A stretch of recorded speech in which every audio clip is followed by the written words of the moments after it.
Bonjour Watcher, this is Johnny Banger 45 and welcome to the Fruit of Grisaia. Yes, I know you guys are excited to know what's coming next. Yes, in the last episode we have like merry-go-round horse. Yeah, merry-go-round. I finally say that word. Yes. So we see we are reached to the climax, I guess. Well, let me spoil you for a moment. Well, we see there are two endings, right? So there one must be absolutely a wrong end. So yeah, I think I know which one wrong end already because I watched the anime before. So if you guys, okay, let's just go to the choices, shall we? Yes, this one. To the ends of the earth.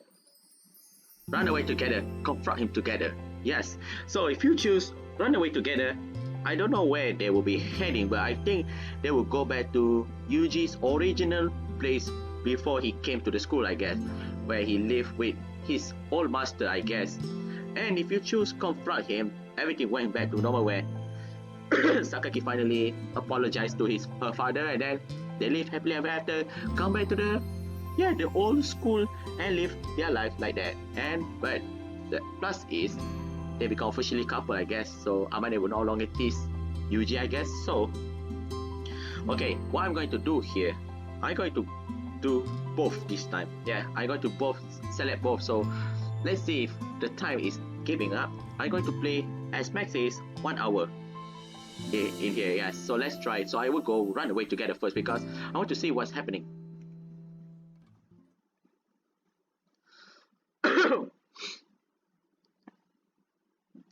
Actively resolving a conflict between human beings is a lot harder than it might sound.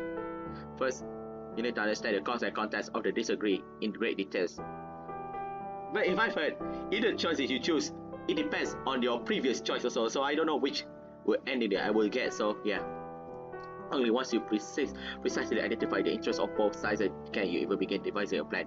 And when the conflict particularly volatile, your ability to start that strategy on the foundation of sand, all too often the situation will shift underneath you, rendering all your painstaking preparations useless. In other words, when a serious dispute arises between two people, it's really damn rare for both parties to walk away satisfied in the end. Often it comes to an exchange of blows until one side falls. These days, it's also pretty common for a third party to impose an unequal compromise, leaving behind mutual animosity to carry away to another round of conflict. Not to repeat myself, but finding a way genuinely solve problem ahead is a far more difficult task. Let's say there's one and only one universal solution to any such dilemma. The effect's not always obvious, and it's never quick. The exact result vary with the circumstances.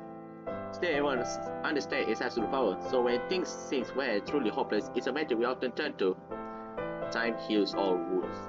Human beings forgot, eventually we die. The irresistible flow of time is where everything away in the end, even our quarrels.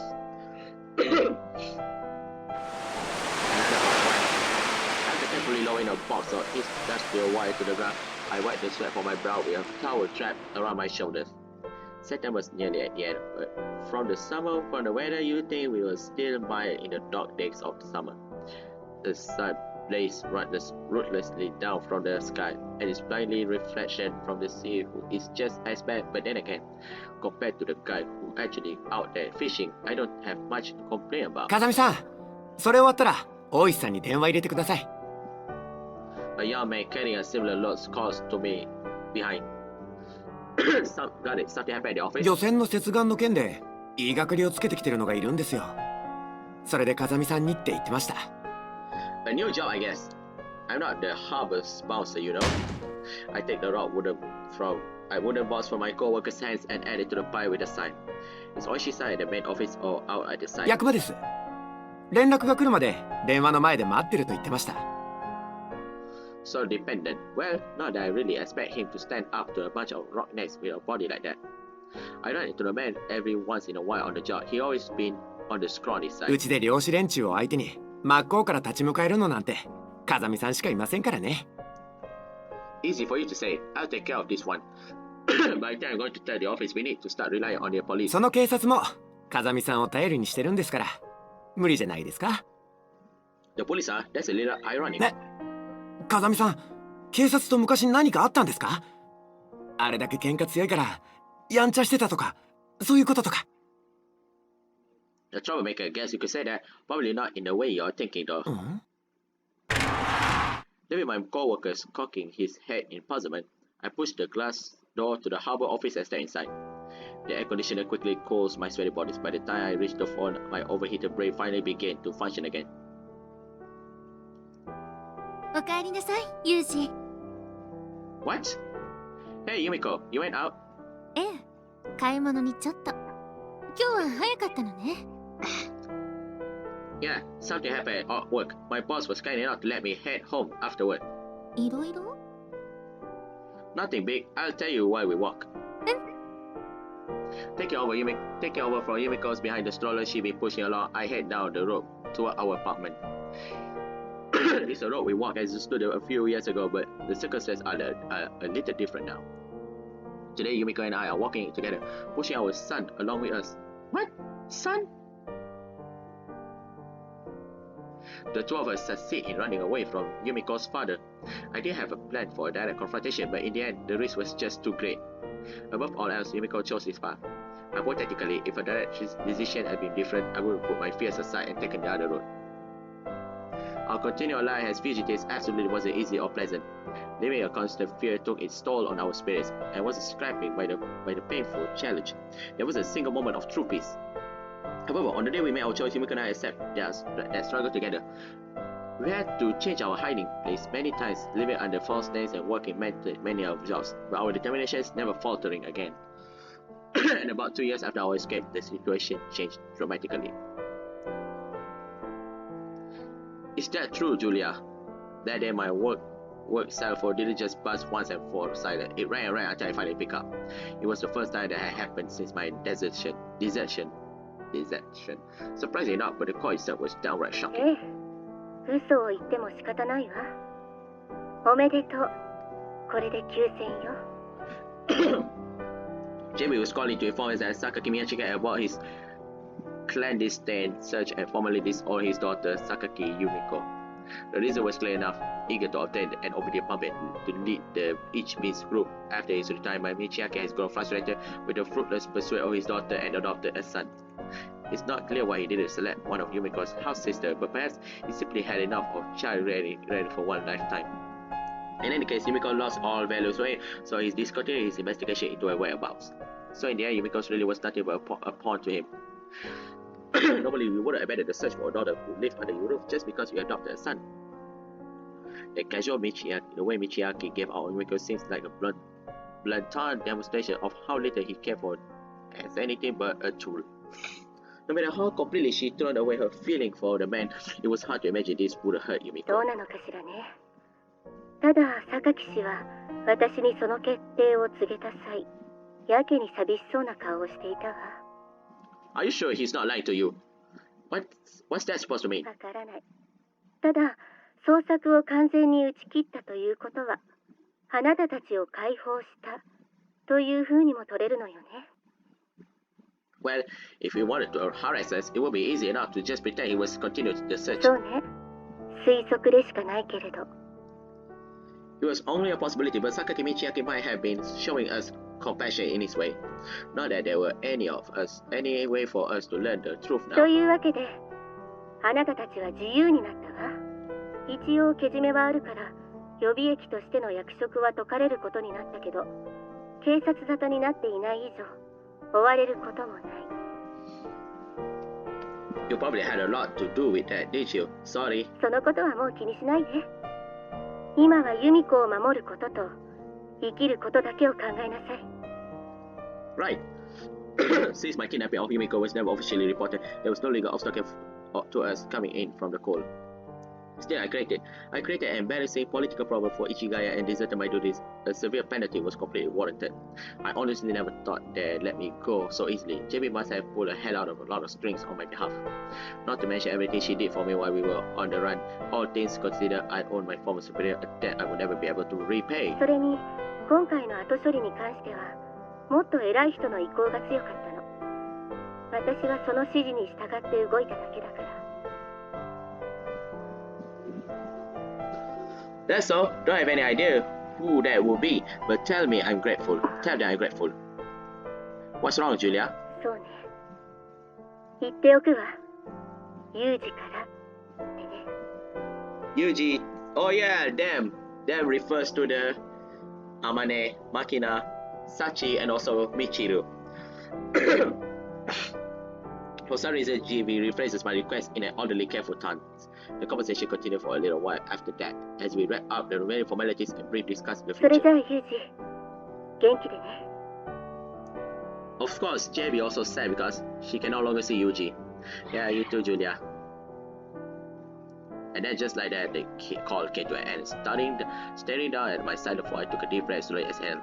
That was the last time JB and I spoke. 2 years have passed since that day, but that black phone hasn't rung even once. またそんな危ないことをして大丈夫だったの？ When I tell Yumiko about the incident this afternoon, her expression grows troubled.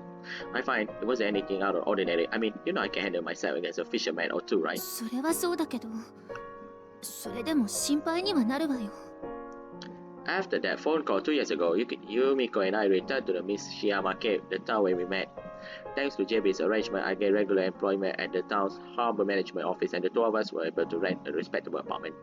I did make an effort not to stand out too much, but I haven't quite lost the habit I picked up in my previous line of work. It becomes common for me to handle some of the more troublesome situations that arise around the harbor.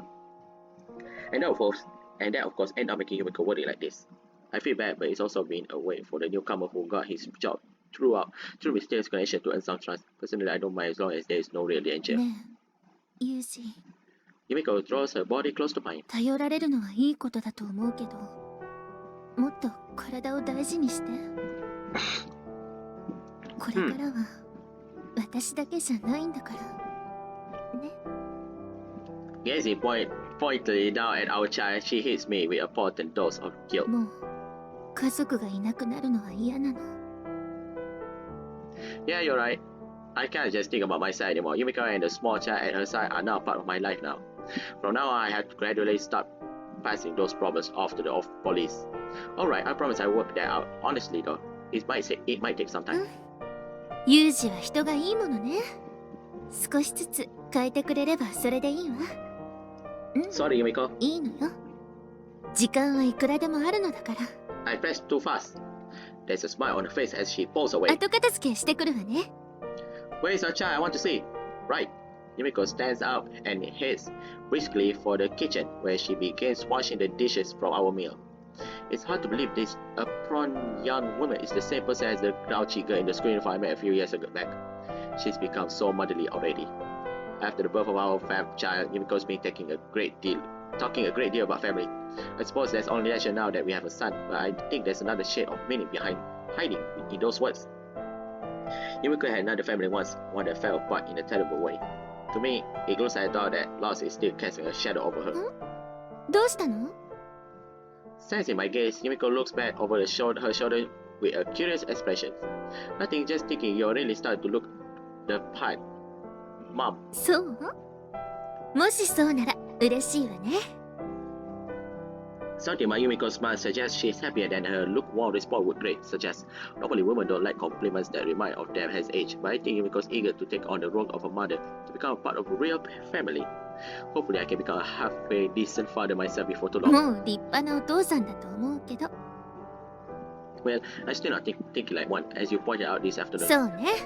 お父さんはもう少し自分を大事にしてもらわないとね。ちゃんと言ってくれないと嫌よ。 Right. Yumiko turns back to the dishes. The room falls silent except for the sound of water flowing from the tap. Is that it all, Yumiko? With the words running silently through my mind, I gaze at my wife's back. Oh!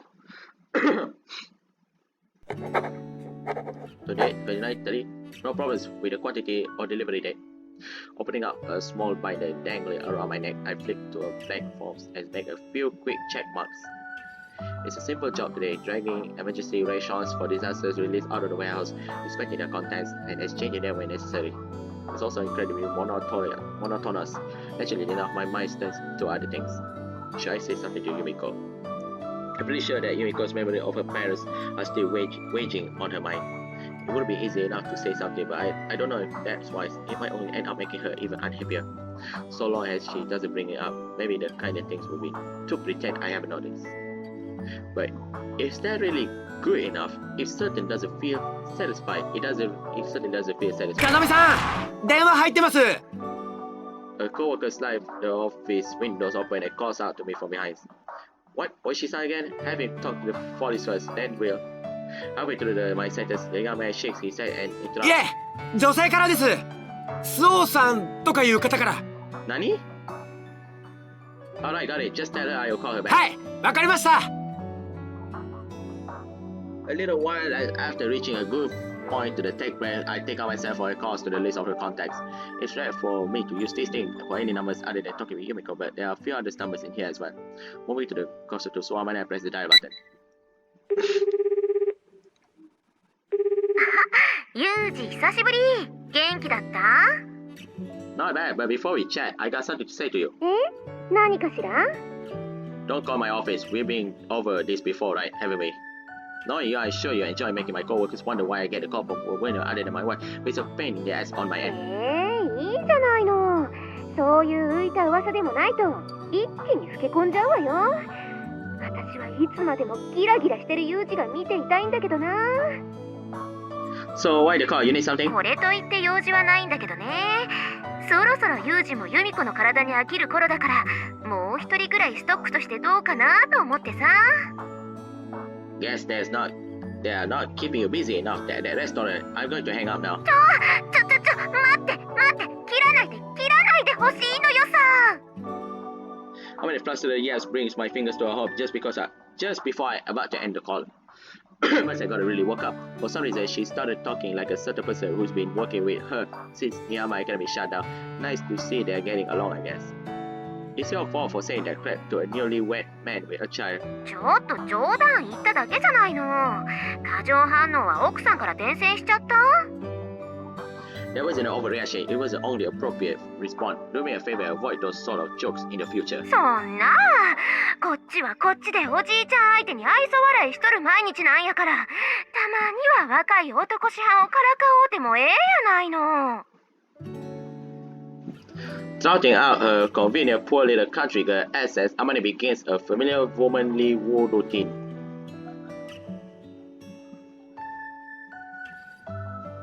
To be fair, I probably would just brush off that kind of stupid jokes a couple years ago, but now I have started a family with Yumiko. I don't want to talk about that sort of things even as a joke with an old friend.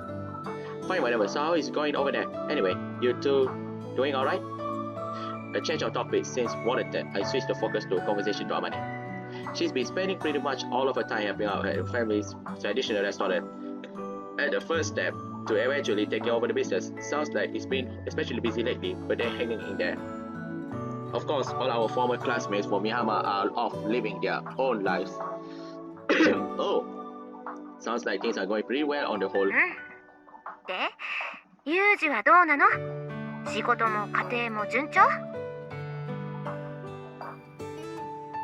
That's right, very smooth. With the words halfway out of my mouth, I find myself hesitating. どうかした？ユージ。 Not really. Back when the two of us were still on the run, I did tell Amane a little about Yumiko's past.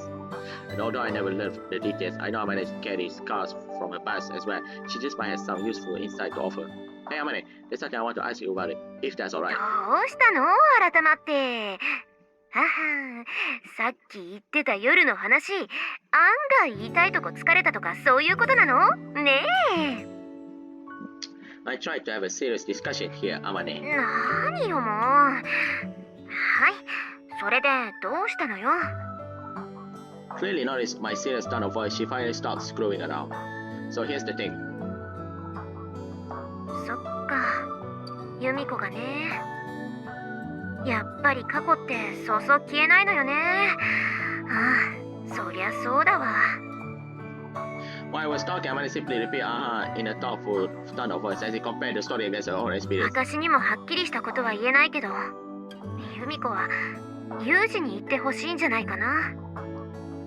本当は自分から言いたいんだけど、一度ユージと一緒に逃げるって選択をした以上、あの子からは言えないんじゃないかな。I see, this is why I don't want to choose this choice, but yeah. Yumiko and I chose to run away from Sakaguchi instead of facing him. Talking about her lingering regrets regarding her father's might be taken as an admission she's unhappy about the choices we made. You could twist that into a criticism of me or a sign of dissatisfaction with our life together.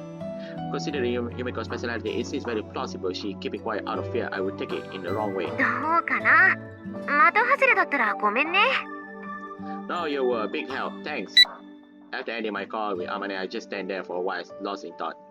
We have a happy life. As long as Yumiko is with me, I don't need anything else, and I think she feels the same. But if we continue to ignore her regrets entirely, I think the shadow of the family she lost is going to linger over her for a very long time. Maybe that's inevitable either way. Maybe that's the price we have to pay for running away. Still, that doesn't mean I can't just turn a blind eye. Yes, it's worth asking. Opening my cell phone once more, I moved the cursor to my most commonly called the button, hit die button. I got a bad feeling about this.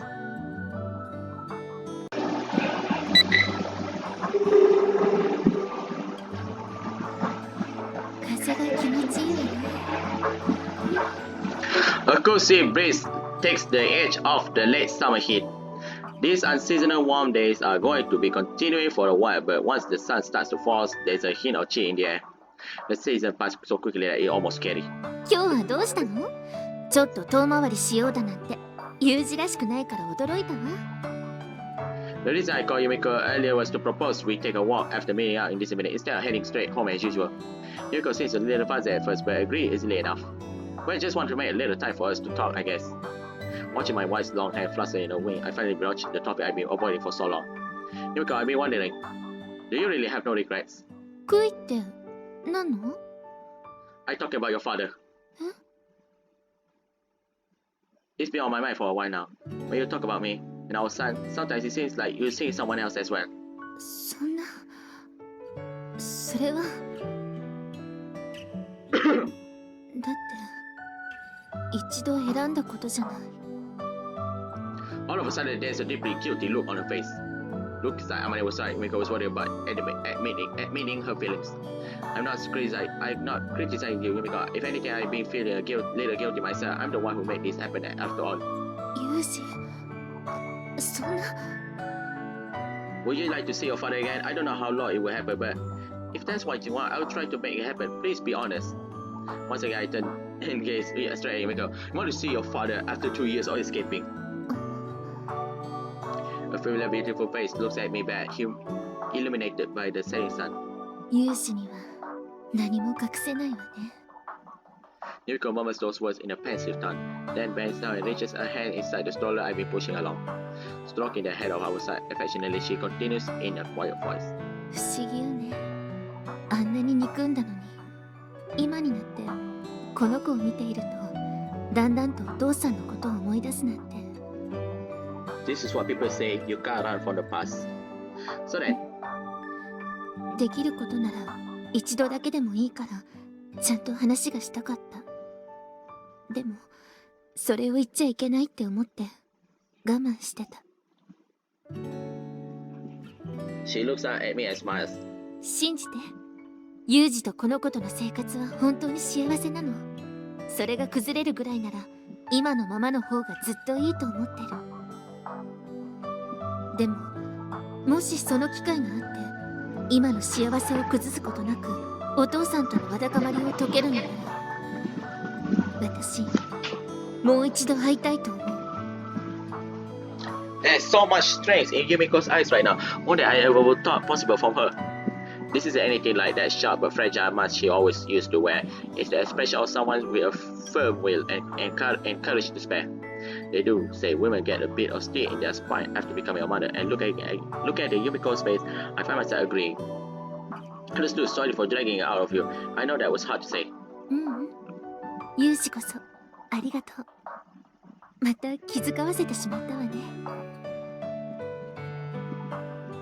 But after another gentle smile, her expression goes slightly gloomy. でも口で言うほど簡単なことではないのよね。 The search may have been discontinued, but that doesn't mean Michiaki is eager to reconcile with his disobedient daughter, let alone the man who carried her off. It might be difficult right now, to be honest, but that might be changed with time. Things that seem permanent can change with surprisingly swiftness when the right moment arrives. Just as our fugitive lives abruptly came to an end, someday we might be able to put this bitterness behind us. Right now, the passage of time is our greatest ally. Yeah, that's right. That might be all we need. I bend down and peer to the stroller. All of a sudden, too young even to speak, is sleeping peacefully inside. Stroking his cheek and very softly, I speak to Yumiko. We might already have a potential peacemaker. この子が Yeah. No matter where you go, people love to dote on their grandchildren. It might be a little too much to expect a cold-hearted capitalist to transform to a smiley, genial old man once he lays eyes on his grandson, but somehow I think there might be a cause of hope. I haven't forgotten the story JB told me on the day our life as fugitive ends. Depending on how you look at it, there might be an act of mercy, the greatest possible kindness Michiaki could show his daughter. Naturally, I'm not planning to act based on the most optimistic possibility interpretation. Still, for some reason, I can't help thinking there was some real compassion in that decision. I'm not sure exactly why I feel that way, but I think I have a very good idea. It's got something to do with the way I have changed, the way Yumiko and our child have changed me. The ugly, impenetrable black fog inside me has been thinning out these last few years. Now and again, I can even make out a beam of light. Thank you, Yumiko. Thank you. 突然どうしたの Well, no way in particular.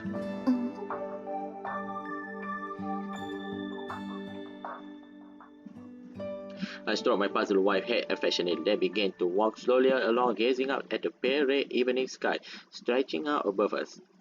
Families was always a word that meant much to me. For a long time, there was nothing but a gaping void where that part of me should have been.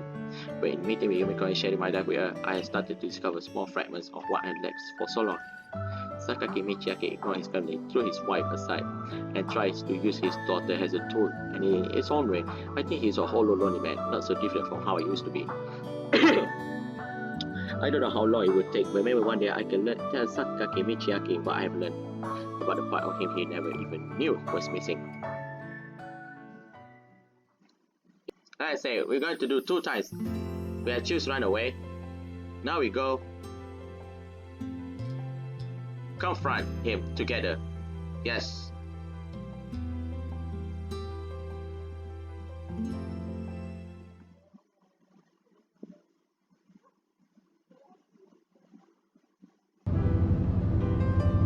The car advanced steadily down the dark, unlit road. Eventually, the roof country land under our headlights gives away to a paved road, and the scenery around us starts to suggest the work of human hands. The dreams like were behind us now will be dragged back to reality. あとどれぐらいで目的地に着くの Glancing briefly at the GPS mounted next to the wheels, I do a little mental arithmetic. Another 30 minutes or so. There shouldn't be much traffic after this, so maybe a little earlier. A tingle of barely suppressed unease in her voice. Yumiko said that nothing more. Her hands resting in her lap forcefully grips the fabric of her skirts, trembling ever so slightly. Feeling anxious? それは有志がいるのは心強いけど相手が大きすぎるもの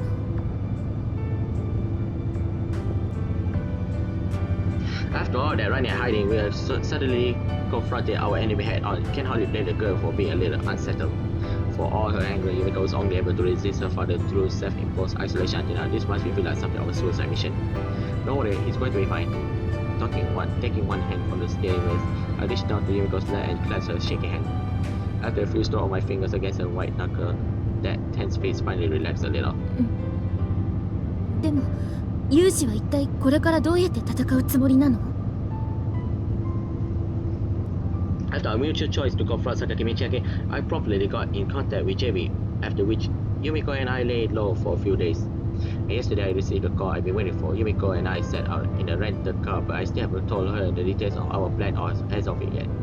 Well, I said fine, but it would be a little too reckless to crack through the front door of a massive corporation and start kicking the furniture around. それじゃどうやって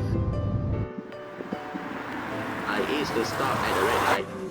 For one, there's no sign except for our rust, idly engine and murmuring air radio I left on for traffic reports. Before we get to that, if we're going to pick a fight, don't you think we're a little low on manpower at the moment?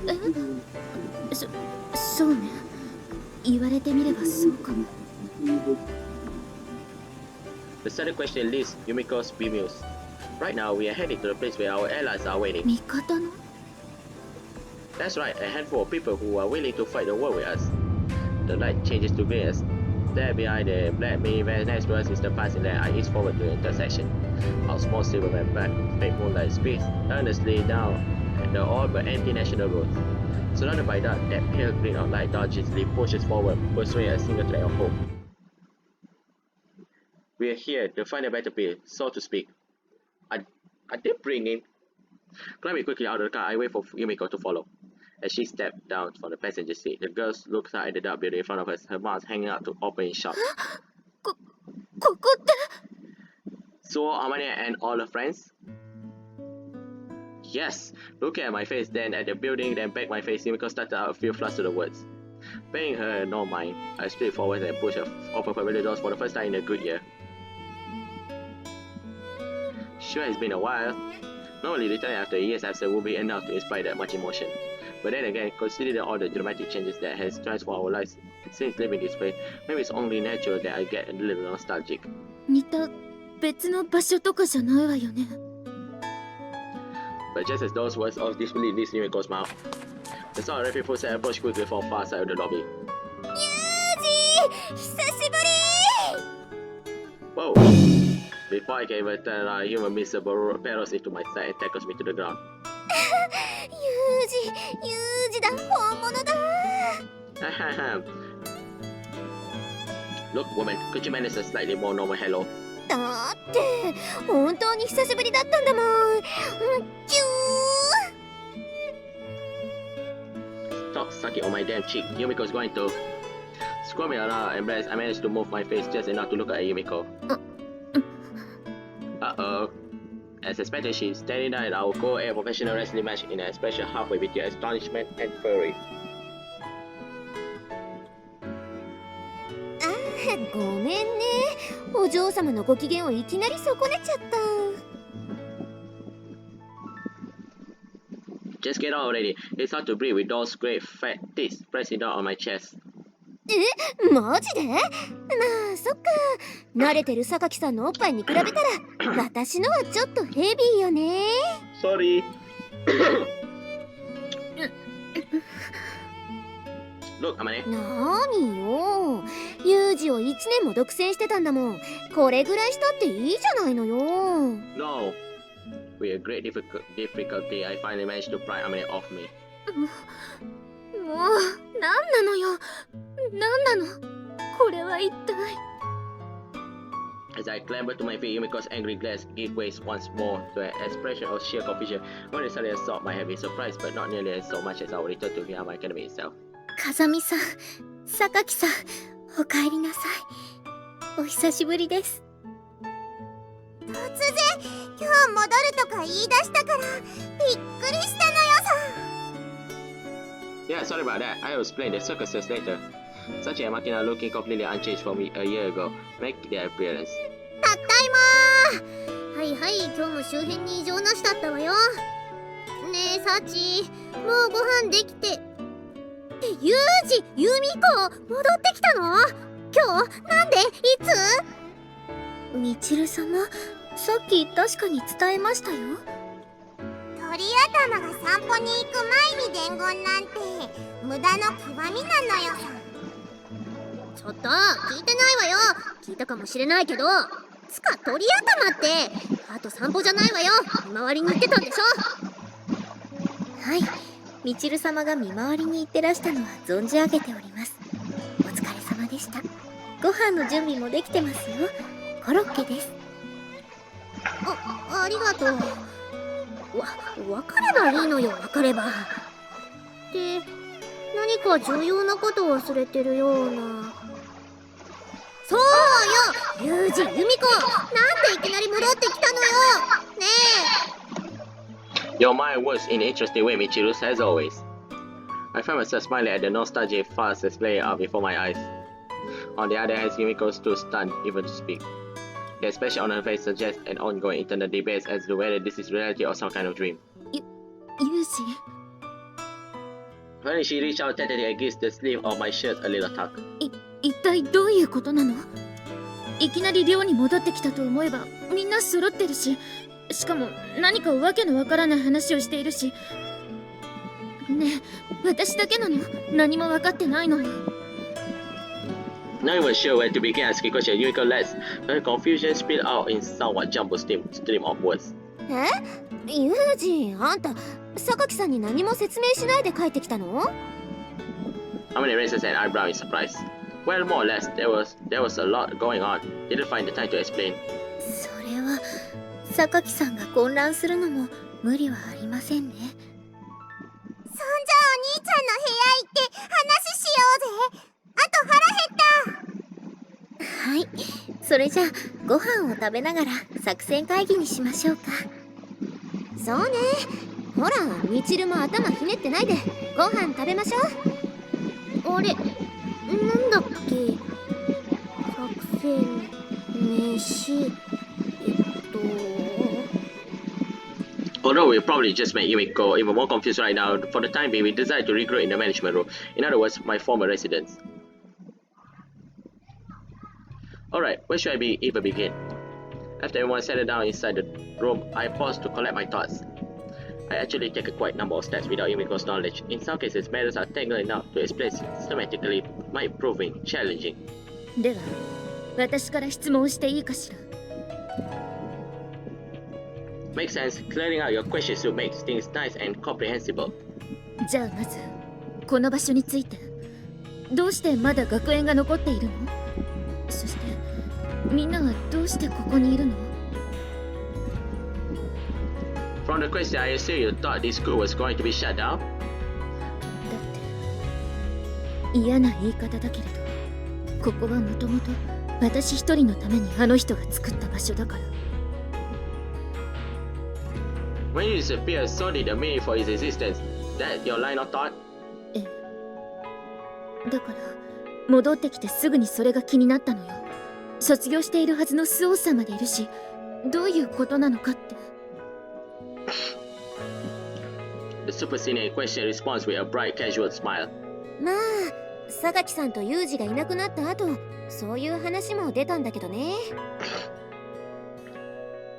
Sachi nods and follows Amane's introduction with a comment of her own. ミニベロを見せられて共謀してたんじゃないかって言われたりもしました。I really am sorry about that. It must be a real headache. まったくよ、私がどれだけ苦労したと思ってるのよ。チルチルなんもしてへんやんけ。She didn't know anything. 思いつきでとりあえず首突っ込むのはやめた方がいいわよ。うっさいわね。私だってこの時もいろいろと考えることはあったんだから。ユージが何を考えてるのか。I'm going to get back to your topic on now. The suspicion that they helped arrange our escape was clearly eventually.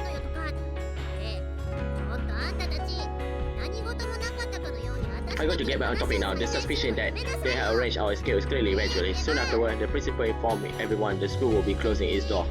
でも、そうなっちゃうとユージたちが帰ってくる場所がなくなっちゃうから。なんとかして私たちで残せないか、学園長を通じてうまい具合に説得してもらったのよ。一体どういうふうに？ここが残っている限り、そして私たちがここに住んでいる限り、風見さんたちが戻ってくる可能性がありますよと話をしてもらったんです。さも罠を仕掛けるかのように地図に一芝居打ってもらったのよさ。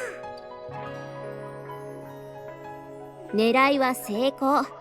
学園も寮もひとまずは存続が決まった。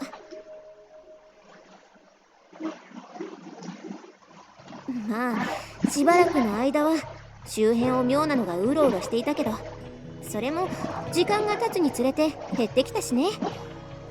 松島さんが見回りをしていたのもそのためだったの？そう大事な任務だからね。今日当番なの忘れてたくせによう言うわ。みちる様、幸はいつもおそばにいますからね。寝坊ぐらい多めに見てよ。あと幸、かわいそうな子扱いすんなよ。Anyway, I think that's basically covered your first questions. Make sense? ええ。ではもう一つ、これが本題だけど、どうやってこれからあの人に立ち向かうの？ここに戻ってきたからには何か考えがあってのことなのよね。Yeah, of course. Instead of continuing, I turned to Sachi and nod. Sachi indicates her understanding with a moment of eye contact, then opens the notebook PC she's been holding and turning to face us. A spreadsheet program appears on the screen with a list of names in the first column and text blocks of details information stretched out to the side of it. これは Yumiko looked it over for a moment, then glanced at me with a confused expression on her face. Before explaining that, let me ask you a question, Yumiko. Huh? Why has your father, Sakaki Michiaki, has been pursuing you so doggedly in the first place? We're gonna take a break for a while, okay, my friend? So we save first. セーブするわ。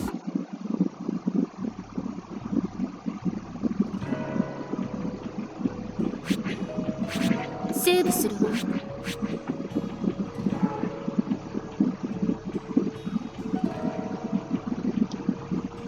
Welcome back, my friend. Welcome back. Now we play.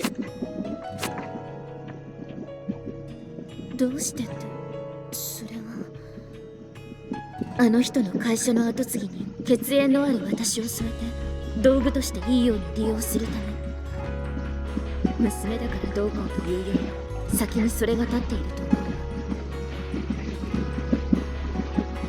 I know deeply. That's right. Sakaki Michiaki leads the e-speech group, and he wants to make you into his puppet. Those are the two facts that caused this situation. その通りよ。でもどうして今さらそんなことを改めて言うの？ You don't see where I'm going here? まさかあの人をトップの座から退けるということ？はい、正解です、榊さん。 Yumiko shakes her head back and forth in disbelief. 無茶よそんなの。社長を交代させるには取締役会の承認が必要だわ。そんなにうまくいくはずが。こちらをご覧いただけますか？ Once again, Sachi gestured towards the screen of a notebook computer. 東浜グループは東浜ホールディングスという持ち株会社が全ての株式を保有しています。そしてその持ち株会社の株式の保有比率は We are clear on the track back. She flipped from the dense spreadsheet to an easily comprehensive pie graph. 公共の交通機関を所有している関係から国土交通省が約3割、他はおおよそ 10% 程度の保有率で電力、銀行、保険、建設の各社が保有しています。肝心の榊道明氏の個人所有分は数%というところですね。ねえマキナ、サチってさっきから一体何言ってんの？ねえ、いいからそこに置いてあるギョニソでも食っとけな。保有比率の件は分かったわ。でもそれがさっきの話にどうつながるの？風見さんから依頼を受けて私たちはその切り崩し工作を行ったんです。切り崩し？株式の所有企業をってこと？いやー、榊さんを前にして言うのもなんだけどさ、お父さん結構恨み買ってる部分もあったみたいでね。ガチガチかと思ったけど意外とうまくいったのよさ。はい、少々危ない橋も渡りましたが、風見さんの指令通り相手方をこちらにつけるための情報を確実に集めてまいりました。なんかよくわかんないけど、本当にあんたを敵に回したくはないわね、私は。Well, I can't disagree with Michiru on that one. と言ってもせいぜい私にできるのは潜入工作レベルのことで、巨大な企業相手にあれこれといった大掛かりなことまでは不可能です。そうよね。だとしたら一体。As Yumiko's face fills with questions, I lightly drop a hand onto the crown of her head. And that's why JB and I arrange a few things behind the scenes. ユージと春寺さんは一体どのぐらい前から？ Since right after our initial escape. そんな前からだったの？ 1 year ago, Yumiko and I chose to flee together. At that time, I said we were going to look for an answer, not just run away. And just as those words might suggest, I began a quiet search from the shadows, seeking a way for Yumiko to a genuine freedom. というわけで、現在の反主流派にはこのようなメンツがいるわけです。Who are you, Chiara? I see. With a little prodding, we really might stand a chance. To relate the problem posed by Sakaki Michiaki, we need only deprive him of power. It didn't take long for me to reach that simple conclusion. But as a fugitive with only a few students for allies, there indeed seems to be practically a way of making it happen. That changes, surprisingly enough, we have furtive proposed from JB. Sakaki Michiaki had mentally directly in Ichigai's internal affair in this matter, inspiring widespread resentment. Certain higher-ups has directly authorized an attempt to arrange his dismissal. However, JB was in frequent contact with Sakaki Michiaki has our license.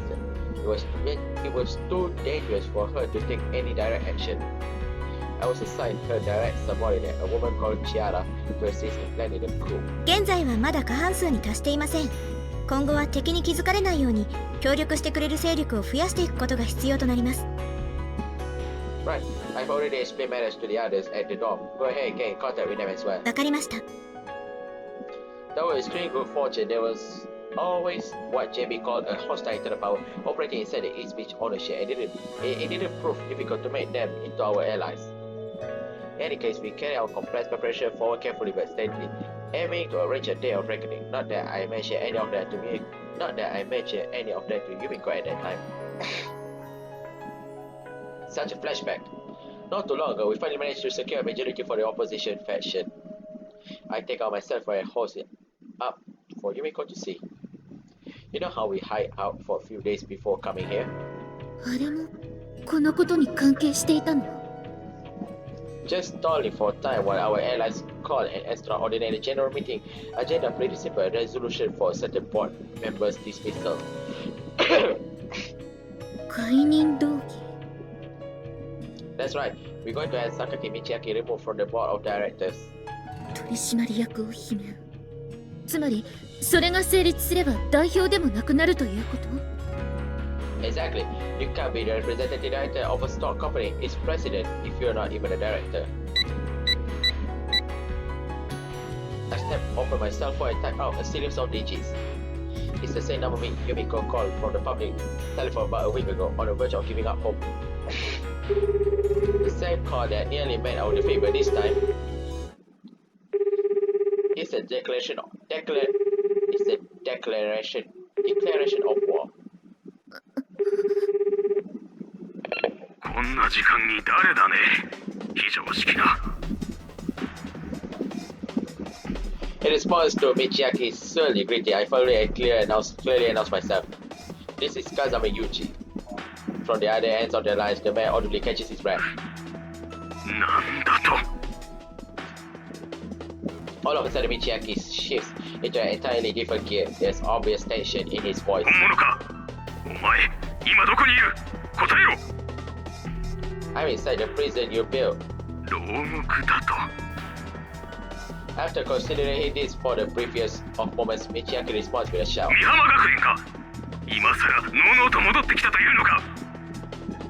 Oh, you could get against games, but then again, I suppose that one wasn't too much of a leap for you, was it? 黙れ。そこにユミコもいるんだな。 That's right, she's standing right next to me. If you want her back, come to the Mihama Academy dorm at 10 tomorrow morning. We'll talk then. 明日だと。お前、明日がどういう日か分かって言っているのか。 I don't see any reason I should answer that question, but in general, as President Sakaki, I do encourage you to tread carefully. I abruptly end the call, not bothering to answer Michiaki's question. Yumiko stays standing at me with slow jaw astonishment. I turn to face her and deliver a reassuring little tap on the shoulder. There, we got our actors and our stage. Now it's just a matter of time, waiting for the curtain to rise. おい、答えろ。おい。おい。Oi! おい。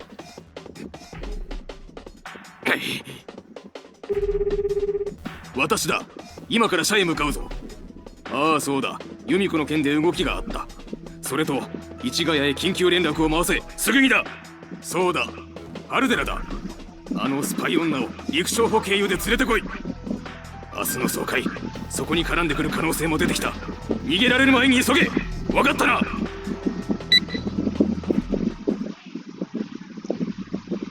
After completing our thoroughly explanation for Yumiko, we began a final review of our plans for tomorrow.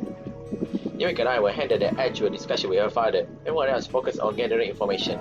了解。 Sanjay, I'd like you to with us as a point of contact in case something we need to know about happens. Michiru, can you patrol the area starting early tomorrow morning and keep an eye out for any suspicious movements? はい、わかりました。オッケー。 Alright, we'll gather in the lobby at 9 o'clock tomorrow morning. Same goes, if there's any sign of movement before then, let's finish the job. Everyone dismissed. Which then everyone except Yumiko nods and gets to their feet. Since we've been preparing for this in advance, well, there's aren't any questions on objection for now. And all that's left is to assume our roles and see how it will all plays out tomorrow. Yumiko calls out to stop us and the others turns back to face her. 私急な話です。まだ理解できてない部分も多いけど、みんなが今回のことで私のために動いてくれたってことはよく分かったわ。本当にごめんなさい。 Just as the word starts to leave Yumiko's mouth, Amane raises her hand to interrupt. そこは謝るんじゃないでしょ。 Agree. そんな答えじゃお兄ちゃんに怒られるのよさ。はい、謝られるようなことはしていませんよ、私たちは。そうそう、謝るぐらいなら後でお礼言ってもらった方がいいわよ。 Yumiko looks at everyone's face in turn, her expression still shadowed with guilt. まあまだお礼を言われるにも早いんだけどね。ひとまずこの一件が終わったらみんなでゆっくり話しましょう。そうそう。みんな榊さんと仲良くなる前に離れ離れになっちゃったから、これからね。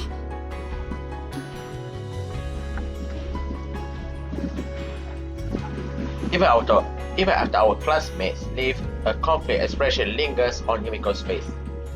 I can see a complex mixture of gratitude, guilt, and anxiety in her eyes. On the whole, it would be fair to say the girl still somewhat unsettled at the moment. It's hard to blame her after how rapidly events have developed in the last few hours. But even so, tomorrow she's going to have to comfort the things that has been holding her back all this time. Oh.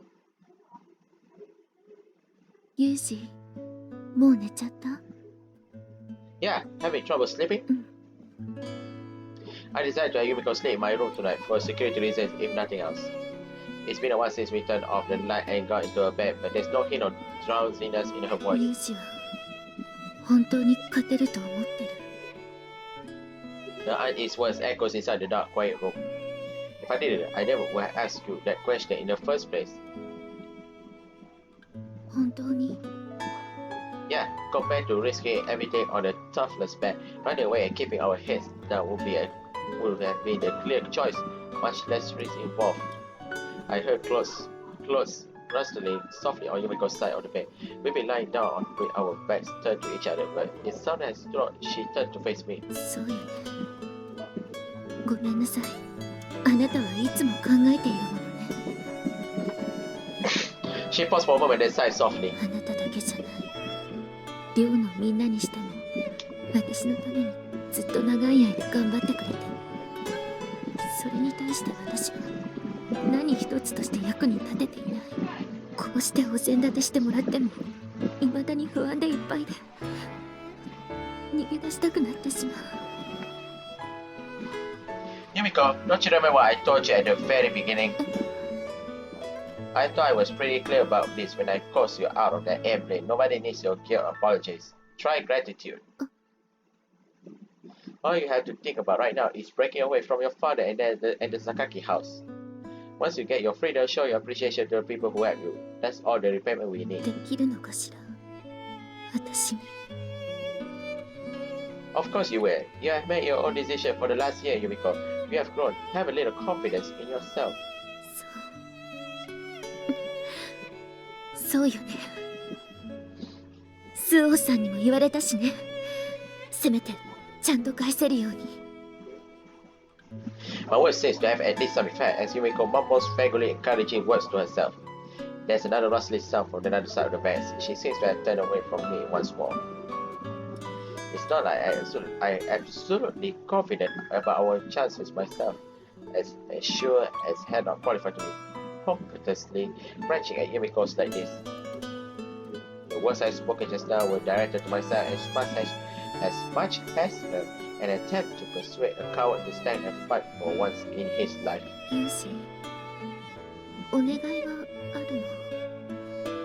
Before too long, Yumiko speaks to me again. Sure, go ahead. もう泣き言を言ったりはしない。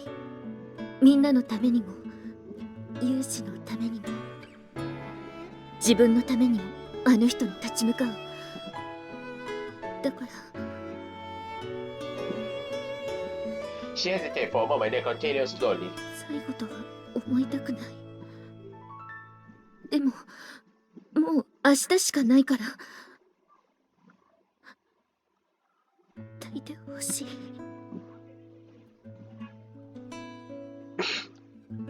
I want you to sleep with me. もう一度だけ確かめたいの。あなたが、ユージがかけがえのない大切な存在だって。 体で確かめたいのよ。 This time, I'm the one who flips over in bed. Yumiko's trembling slightly, even from behind. It's obviously that she's forcing herself to be brave. First, I gently placed a reassuring hand on her shoulder. Understood? Just promise me one thing first. 何かしら。 Promise me you won't think of this as the last time. We're going to be together for the rest of our lives, right? Alright? That's a promise. Don't even let yourself think otherwise. Yumiko's back shivers again, just a little. She sniffed once before responding. Think I will pretend not to notice the hint of surprising tears in her voice. ユージ。分かった。 Letting the tension drains from her body, Yumiko yields herself to me. 抱いて。私を飲み込むぐらいに。 Works for me. With a nod, I slid my arms around her.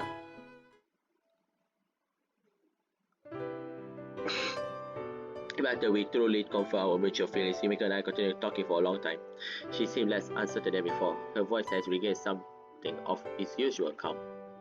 あの人のことを考えていたわ。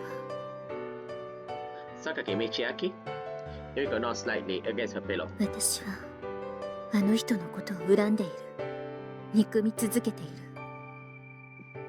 る。だけど怖いぐらいにあの人のことを何も知らないのよ。 From what Yumiko said, the man known as Sakaki Michiaki doesn't enjoy discussing his past in any details. Any reader of economic magazine or website can find out outline of his impressive academic background and professional accomplishment. But there's virtually nothing to be found on more personal aspects of his life. Even the sexual scandal Yumiko described has been largely scrubbed for the narrative, for so little to be known about of such a public figure, such as the concentrated efforts to scare off or manipulate the media. All I found is a loose sketch of the man's personality, repeated again. For the sake of expanding his corporate empire, Sakaki Michiaki will do absolutely anything. Wonder if something happened when he was younger. Human beings are shaped by their childhood experience more than anything else. Even Yumiko doesn't know much about the past of her father's life, but there must be something that made him into the ruthless, obsessive he is today. ユージを信じてる。でもあの人は今でもやっぱり怖い。 Yumiko seems to shrink a little as she draws close to me. 大丈夫よね、ユージ。 Of course, rest assured. Embracing Yumiko with one arm, I run my hand through her hair, then stroke her cheek. And a few minutes after, the tremble finally dies down, a peaceful drowsiness settled over us both. Wow. たかね。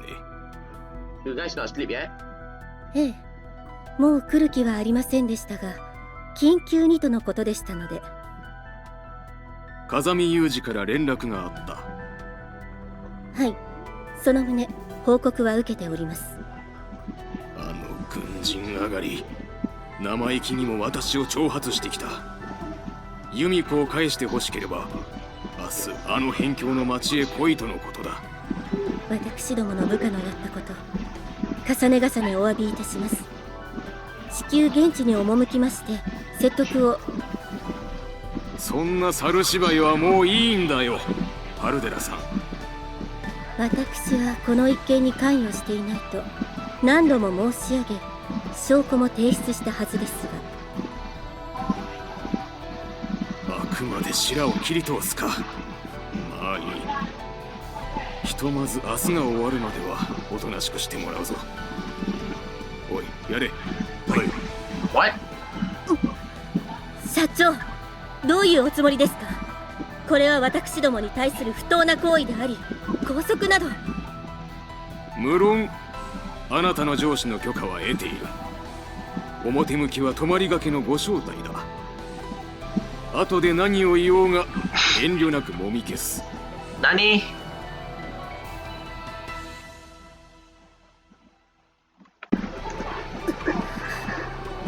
あなた方が何を企んでいるのかは知らんが、こんなくだらない騒動で榊家の野望を費えさせるわけにはいかん。あの軍人上がりは即刻排除し、由美子は返してもらう。何のことをおっしゃっているのか分かりかねます。軍人はどこまでも任務に忠実だな。その心があなたの部下にもあればよかったのだが、何か連中と連絡を取るかもしれん。電波の届かない地下にでも閉じ込めておけ。はい。生きて帰れるだけマシだと思う。あの人ならば間違いなく存在ごと消していただろうからな。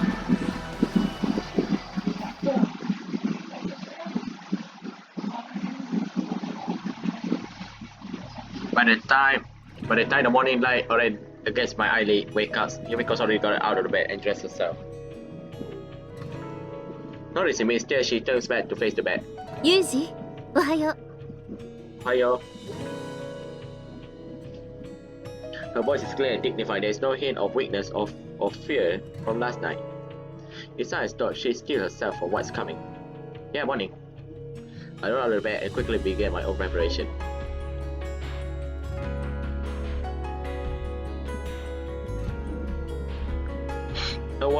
A little while later, everyone gathered in the lobby just as we arranged yesterday evening.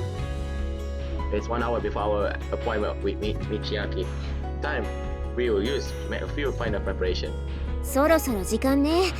マキナ、裏口はしっかり固めた？サッチンと一緒に厳重に固めたのよさ。もし侵入者があってもすぐにわかるようにはしてあります。Well, this is going to be a siege battle, but it never hurts to cover all your bases. Stereo, how is it going your end, Sachi? Sachi responded without taking her eyes off the screen of her laptop. 大丈夫です。予定通り臨時株主総会は開催されるようです。At a glance, there's nothing odd visible from the video feed of the conference room she's monitoring. Okay, now we just wait for the villain to make his entrance. Moving my right hand to a fist, I lightly smack it into my left palm. And almost as if someone's taken their cue, the sound of running footsteps approached from outside the door. 来たわよ。なんかすごい大勢で来てる。 Returning from a patrol, Michi reversed into the lobby in a state of obvious consternation. じゃあ行ってくるわ。 Yumiko, who had been sitting on the sofa in silence throughout our meetings, rises gallantly to her feet. As the others watch with concern in their eyes, she slowly opens the door and heads outside. I follow quietly in her wake. An extraordinary spectacle greets us. Specifically, it's an absolute swarm of jet black cars, reminiscent of that parent-teacher conference visit, but on a far greater scale. I count more than 10 vehicles at a glance. Hard-faced men in black suits who could easily pass for gangsters from a solid road in front of their car. The door's entry surrounded the unbroken ring of vehicle and man stretches out around the building at a distance of maybe 10 meters. Damn, my nose. Clearly not interested in letting us get away this time. Probably only naturally given his long pursuit and the insult I delivered last night. But above all, I think this display of force is the product of Sakaki Michiaki's sheer stubborn tenacity. The new door of the car stopped directly in front of us, swinging open, and with a extremely deliberate movement, a single man emerges. A slender grey man dressed in a conservative charcoal suit. His glare sharp as a knife and significantly less friendly. It's Yumiko's father, Sakaki Michiaki. まさか予告通り、バカ正直にここにいるとはな。Hey you, old man, I'm not scared, I'm Yuji-kun. The first words out of his mouth are the toneless expression of surprise. As he looks over his daughter, the corners of Michiaki's mouth jerks out slightly into something to resemble a smile. 久しぶりだな。少し痩せたんじゃないのか。ええ。突然襲われたり、海外に連れ去られそうになったり、必要に追われたりしたから。きっとそのせいだわ。はっ。誰のためを思ってやったことなのか分かろうともせずに。まあいい。Michiaki's scornful expression gives way with disconcerting smoothness to a gentle smile. なあ、ユミコ。今ならばまだ許してやる。最後の慈悲だ。お前が私のもとへ戻ってくれば、その男は許してやろうじゃないか。泣いて許しを超え、お父さんごめんなさいと謝罪しろ。そうすれば全て丸く収まるんだ。さあ早く。嘘よ。父親を信じられないのか。父親だなんて。あなたを父と思ったことなんて、あの裏切られた日以来一度だってなかったわよ。Yumiko's voice quivers with rage. Her teeth grindingly audible. She squeezes spiteful words out of her throat and fires them at Michiaki like arrows. 今日こうしてあなたの前に立ったのは、娘として戻るわけでも、泣いて許しを請うわけでもないわ。おお、何のためだと言うんだ。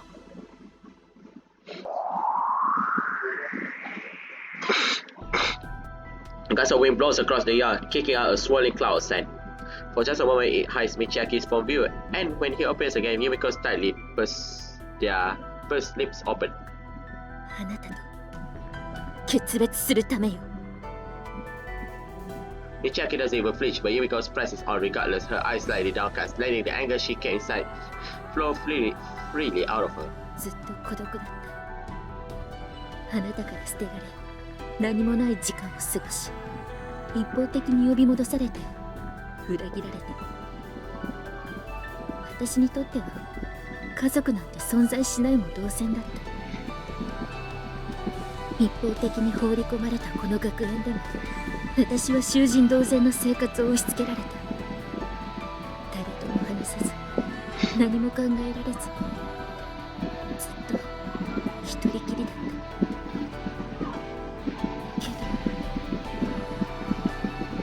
Yumiko turns back, her gaze leans on me and Sachi, then turns to the dorm.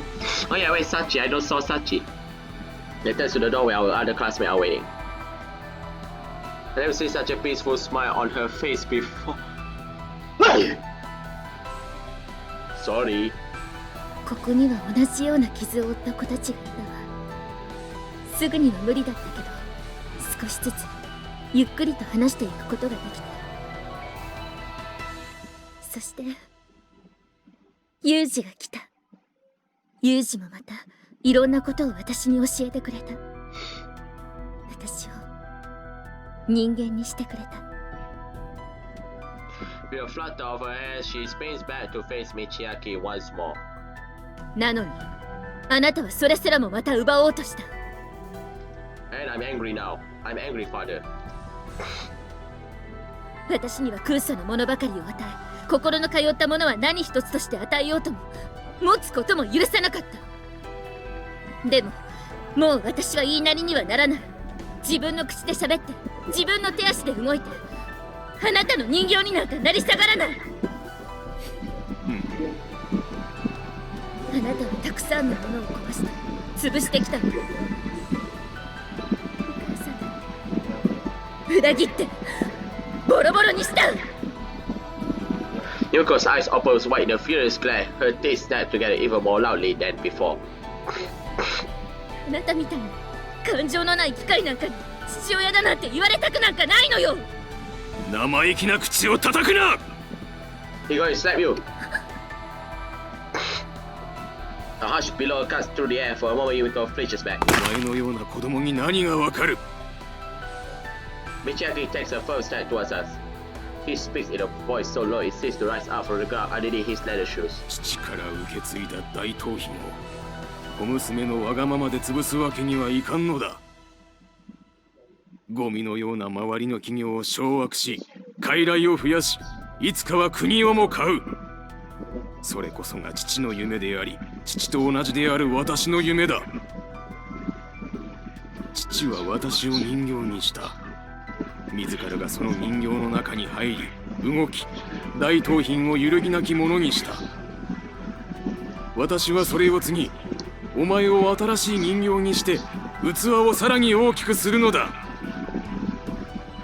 The thing standing in front of Yumiko right now isn't a human being. It's the incarnation of an ambition and down through the decades, accompanied in the shape of man, trying to swallow her into itself. その大いなる前提の前に、個々の意志などゴミに等しい。そんなものを大切だと説かれたところで、何の考えもない。やっぱ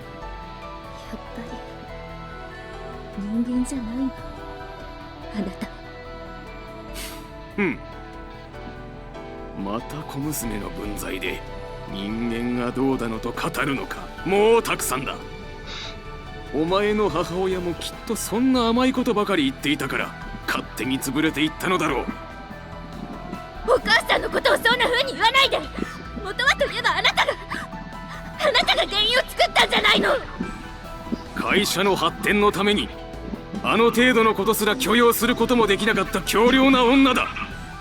私が責任を感じることなど何もないだろう。全部やはり嘘だったのね。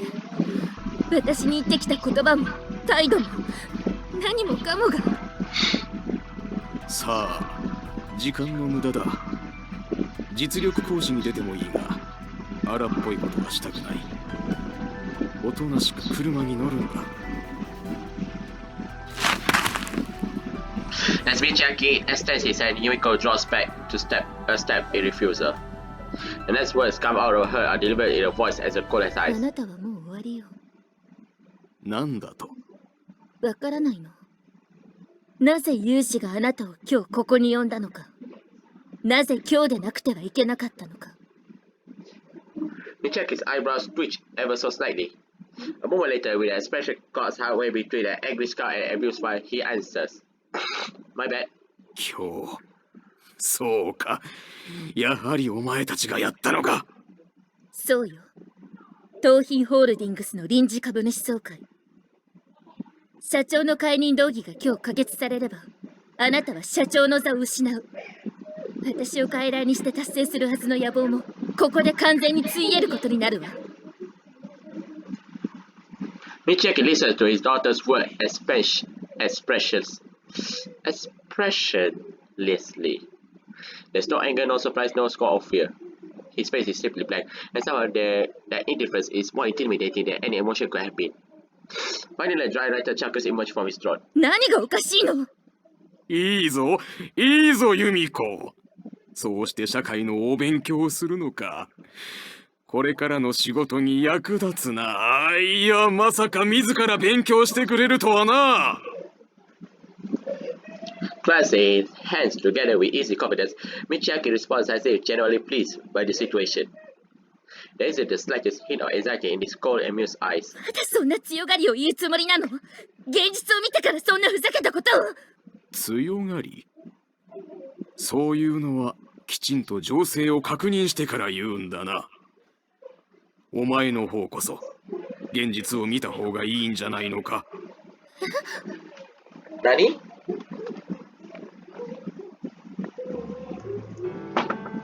Yumiko turns around once more. Sachi is just lower yourself off over here. Her face aggressive, ghastly shade of white. What happened? あまねさんから今連絡が入りました。 The normal, unflappable girl's voice shakes with disbelief. 賛成の動議に誰も立ち上がらないそうです。そんな。 Did I fail? 嘘でしょ。賛成するって言ってたはずなのに。口裏を合わせたかのように静まり返っているのよさ。これってダメなんでしょ。解任に賛成させなきゃいけないんでしょ。今すぐ連絡とかできないの、あまね。ダメよ。私らが直接この人たちに言ったわけじゃないもの。すごく面倒なルートを通しての約束だから、話をするにしてもまたそのルートを通さないといけないわ。じゃあこのまま黙って見ていろって言うの。どうしようもないのよさ。そんな。お前たちがあの市ヶ谷の女あたりと企んで反対派を動かしていたことぐらいは知っていたよ。まあ子供の革命ごっこがどこまで通じるのか興味半分で見ていたが、構成してきちんとした学校を出れば使ってやらんこともないぞ。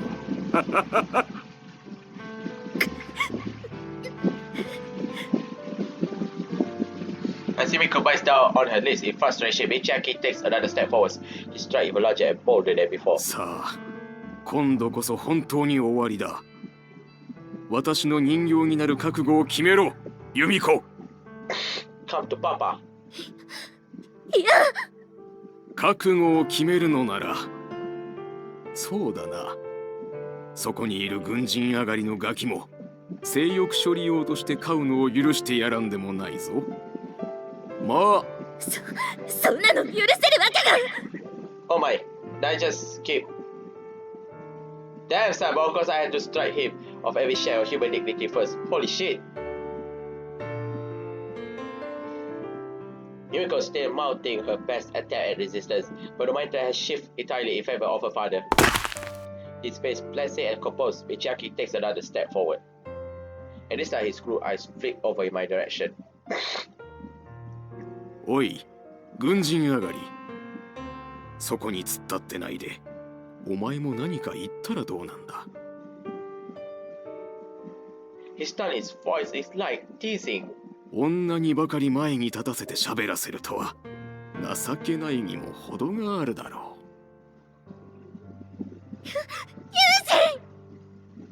う。In strong contrast to her father's composure, Yumiko's voice tweaks with sorrow and fear. Without particularly reacting to either of that, I cocked my head to the side and furrowed my brow. That's funny.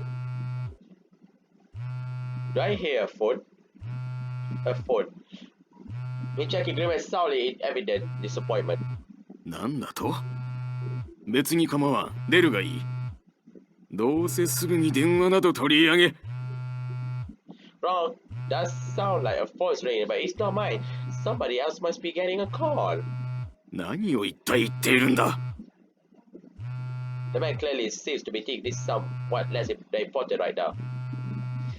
For the first time, I made his case with a powerful glare of my own. You still don't understand? It's your fault. We had a very important call. 私のだと。Dubiously, Michiaki reached out for the pocket of his suit. The instant his hand touched the somebody's before, his views were especially changed just to one of pure surprise. なぜ貴様に分かった？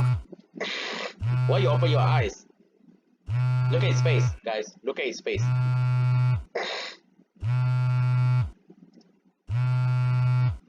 Not important. You should probably answer right away. Take a look at who's calling. なんだと？こんな時にどこの誰が？ Muttering complaints to himself, Michiaki glanced down at the screen. His face stiffens instantly. 村松国土交通大臣からだと。 He hurriedly pressed the answer button, his attention now focused solely on the phone. The rest of us no longer seemed to be even registered. もしもし、村松大臣ですか。榊です。榊でございます。やっと出てくれましたか、榊さん。あ、申し訳ございません。ちょうど今お話ししておりました総会の最中でして。その総会のことで連絡があってね。手短に言うよ。はあ。事情が変わってね。君を支援することはできなくなった。すまないが、潔く社長の座を降りてくれたまえ。Oh! I thought I died already. まあ、心配しなくても相応の名誉職ぐらいは用意しておくから、それで納得するんだな。そんな、どういうことですか、大臣。あんたも面倒な部分に触れたもんだ。同情するよ。大臣、待ってください。どういうことですか、大臣。大臣。Oh, how stupid you are right now. The man. How stupid you are right now. Continue. 浜根さん。はい。解任賛成が。はい、わかりました。伝えます。風見さん、今天音さんから連絡があって、社長の解任動議が可決されたと。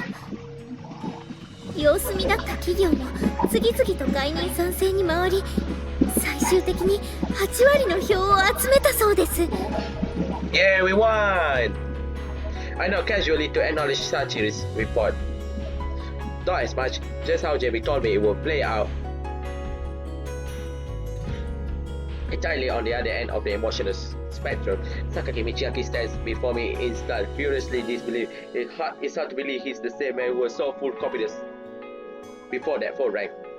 Squeezing his cell phone with a quivering hand, he glanced at me with an expression full of undisguised wrath. お前ら、なぜだ。どうしてそんな。Reminds me of Yumiko's reaction when I brought her here yesterday. The man simply can't process the situation he's found himself in. I will explain. Stepping out protectively in front of Yumiko, I approached her trembling father. It's just as you say, no matter how a group of children struggle, it's a fundamental ridiculous to imagine they could stage a large-scale cooperative conflict. Convincing the opposition to move would be nearly impossible unless people holding genuine power were leading the charge. However, there was one lever which could undoubtedly move even those deeply cautious men. An organization possessed tremendous influence and the largest stockholders in the East Beach Group. Once Jamie obtained a route to them through a certain connection of hers, our victory was all but assured. They were the focus of our attention from the very start, but as I'm sure you know, it never hurts to be doubtfully cautious in this sort of thing. That's why we attacked the problem from so many angles over the last year. After all, we were up against Sakaki Michiaki. If we spend all our time estimating the Minister of Infrastructure, I expect you to catch on and devise a counter strategy. Jamie's connection had overwhelming influence over the ministry, but Michiaki might still have managed to turn the table on us if our movement were exposed in the early stages. We needed to set the wheels in motion without tipping it off to our real plans until the very last moment. That was the primary objective in our other movements. Therefore, we started building ourselves a procedural majority, knowing full well it would fall apart in the end. We let you see a bunch of children sniffing around, gave you a nice easy target to undermine. 反対派と妙な動きをしていたのはフェイクだったということか。Exactly. そんな。Michiaki set four glances to the his head slumped over saggy shoulders. The other girls from a few minutes ago had vanished without the slightest trace. 終わりか。こんなにあっけなく。しかもこんなガキどもに。人生を閉じて全てを捨ててそれが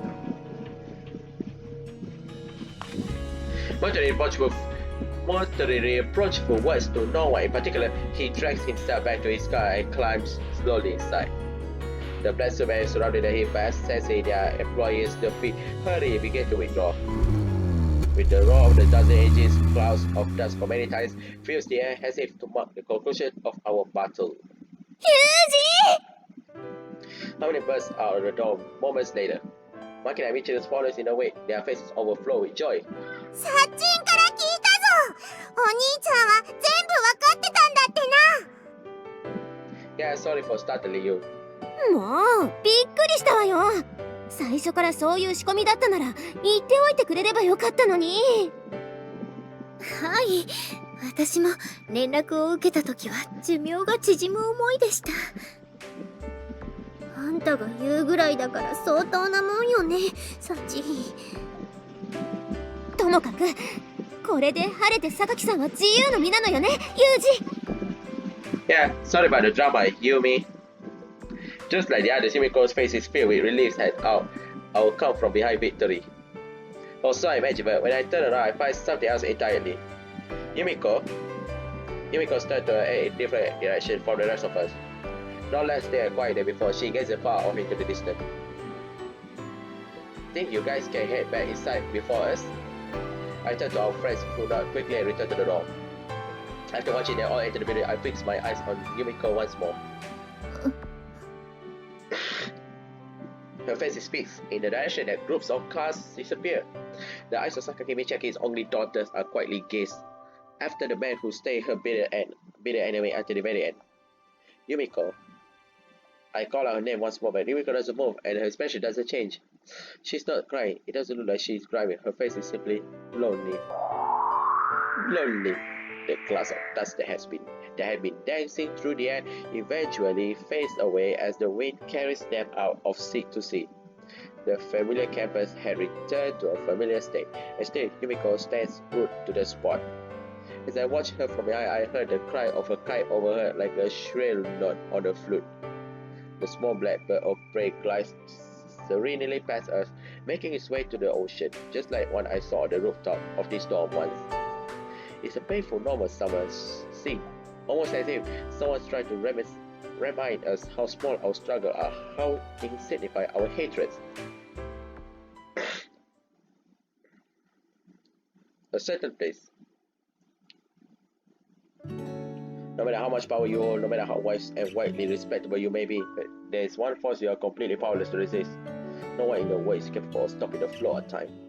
True, spending our money and you can usually prolong your life a little, but that's hardly the same as stopping or reversing the reckless march of the years. Back in the old days, there were rulers who thought a system of hereditary inheritance could grant them dominion over time. But open any history book and you'll find plenty of proof that was just another way of struggling in vain against the inevitable. Strict codes of law, beautiful writings, wise teaching, all that to eventually fade away. Still, there are always people who struggle against that oppressive rule, studying the failures of those who went before and seeking immortality through lines of deeds. And then there are those who live apparently in the moment, ignore the current of time entirely. Perhaps that's a valid means of escaping in its own right. But no matter what approach we take, we all fight in a losing battle. Some few among the most determined and brilliant may manage to build a milestone, but compared to the vast and unending road itself, such monuments are particularly insignificant. Times are absolute tyrant and everyone powerless to resist its might. However, if you look at the matter from another angle, time also our supreme problem solver, the ultimate healer of wounds. Given enough time, a Gordian knot to retangle for human hands to undo will naturally slip apart and return to its original form. Through the passing of years, a hardening clump of stone that will dissolve underwater or melt, in fact it will disintegrate all on its own. Time doesn't rule through fear alone, like any that truly absolute exerts its power indifferently over good and bad alike. Ha ha ha. Running my usual morning course, I break in and out at my usual steady rhyme. There's no hesitation in my moment. I could run this rope in my sleep now. I'm not bothered to measure or anything, but my heartbeat and calories burn are probably exactly the same as they were yesterday. From a law perspective, it will probably only be a few years before my current peak physical conditions gives way to a slowly gradual curve of decline. But looking back over the last few years, my spec has stayed exceptionally consistent. I do never been neglected in keeping myself ready for emergency or anything. My master really beat that lesson into me, I guess. Running comes so naturally to me now that it's very easy to detach my mind from the movements of my body. I often find myself thinking over all sorts of things. My master was a great believer in staying on your toes, preparing for the extraordinary in the most ordinary of times. Always think ahead, always stay prepared, always follow your routine. And because of my monotonous daily exercise training, there were times where everything seemed so calm that I couldn't help doubting the importance of all that. But I have been plunged abruptly into crisis often enough to recognize that peace and complacency for what it is. Even just over the last year, this sort of readiness proved immeasurably important. Still, I really like things to stay relatively peaceful for a while. Trying to drive a subtle shadow of unease for my mind, I focused on carrying out my comfortably familiar peacetime training. The late summer sun creeps up into the sky, gradually warming the earth below. It's been 2 months since we returned to this place, and in reality nothing too dramatic has happened in that time. Even compared to the peaceful time I spent here before, nothing's really... Well, no, I suppose there has been a few minor changes to the previous routine. I'm back. For one thing, I started consistently saying this phrase immediately after returning to the dorm. There were occasions where I said those words before, but it was a pretty uncommon event, reserved for when somebody happened to be in the lobby when I opened the door. おかえりなさい、ユージ。But now I got a reason to announce my return every single time. Namely, there's always a certain someone here to say those words, too. Sorry about sleeping out. I was a little worried you might not be getting enough sleep, waking up at the same hour as me. あなたと一緒に寝起きしているんだから、そうでもないわよ。はい、タオル。Thanks. Taking the towel from Yumiko, I roughly scrubbed the sweat off my face. Phew, and when I look up again... Kiss time. An attractive young woman standing very close to me with a distinct wishful expression on her face. Slightly exaggerated, I heaved a quiet sigh. Look, Yumiko, I think we've been over this before. いや、わかってるから。Waving her hands in air, she interrupts my earnest warning in a flustered tone of voice. ここは公共の場。だからそういうのは部屋に戻ってからにしないかって。そうよ、ね。That's right. Glad to see you got the message after all. だから、軽く抱きしめるだけで、今は我慢するから。Look, woman. Is this seriously the same person who used to swing a cardboard box cutter at me every time we met? Turning her blushing red face slightly away, she fluttered a brief glance in my direction. Don't think I'll say this to the girl herself, but it's not far from the sort of come Hitler look you get from pros in a red light district. I mean, yes, I don't understand this is the product of sincere affection, but seriously, when the girls displatter about it, it's hard not to get suspicious. Sometimes, something Makina told me once come to mind. To it, women of the Kudere tribe are a pain in the ass. They're not used to showing affection, so once they do sweet, they'll give everyone in a 3-mile radius cavities. Let's say giving her the cold shoulders would just be making more trouble for myself in the long run. Just yesterday, I tried brushing out Yumiko's excessive demand for public display of her affection. She retaliated with hours of sulking, reproachful glaring. Still falls into the cute categories, but the effort involved in smoothing her feathers after the fact only amplifies the pain in the ass factor. And so I decided to give into her demands like a hopeless sap I am. Right, here we go. Pulling Yumiko over to me, I embraced her lightly at her arm's length. I did wipe myself down a little with a towel, but I still just begged for exercise. Can't exactly go for a bear hug. ユージ。And as if to say, the hell with your thoughtfulness, the woman dives forward and nuzzled her pretty face against my chest, already in the heat the first time in the damn morning. I think you're aware, but I kind of stink right now. Don't cling to me like that. いいの。いいな、ユージの匂い。男って感じがすごくする。If your past self could see you now, she'd probably break down in tears. If your past self could see you now, she'd probably break in tears. そうかしら。むしろ昔の私は幸せすぎて泣くんじゃないかしら。動いちゃダメ。じっとしてて。Honestly. Hey, Yumiko. なに？ Charming as it is to watch you get drunk off my body, I think it's time for you to back off now. 何よ。もうちょっと堪能させなさいよ。いつ触っても飽きないな。この熱い胸板。Well, Amane the other tree, which is... 私を押しつぶして。Well, Amane, Makina, Sachi, and Michirus are watching us. Well, I don't personally mind if you want to continue granting in satisfaction while folding my packs, but I do recommend taking a look behind you first.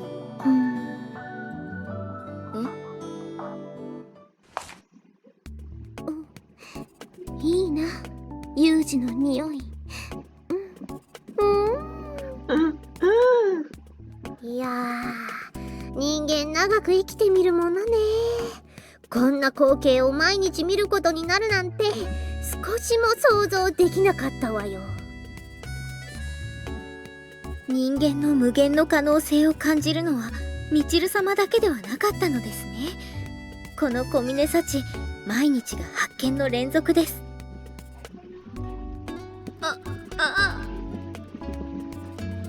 Makina throws energetically up to Yumiko's cuddle frozen solid. The intensity of her glance is genuinely unpleasant. お兄ちゃんの裸を思い出して燃え上がっちゃったんだよな。でも朝からこういうことしてると夜の生活バレバレだからやめとけな。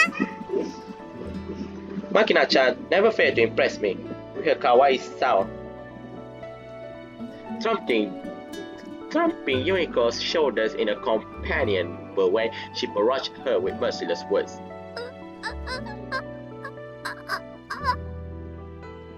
Ah. The young woman in question, her hands still frozen pitifully in the air where my chest had been, looks around the lobbies like a high school drama student doing their best imitation of a robot. ああ、朝から脂っこいの見ちゃったせいで胸焼けしたわ。戻ろう。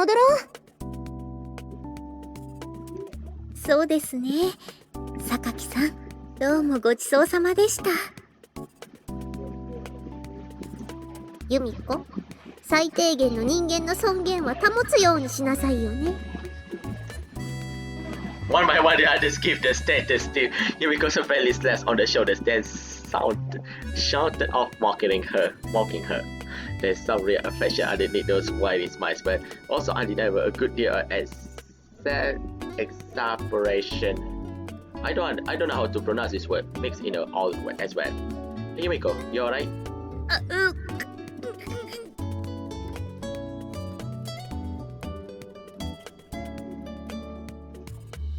I'm going to take that as a no.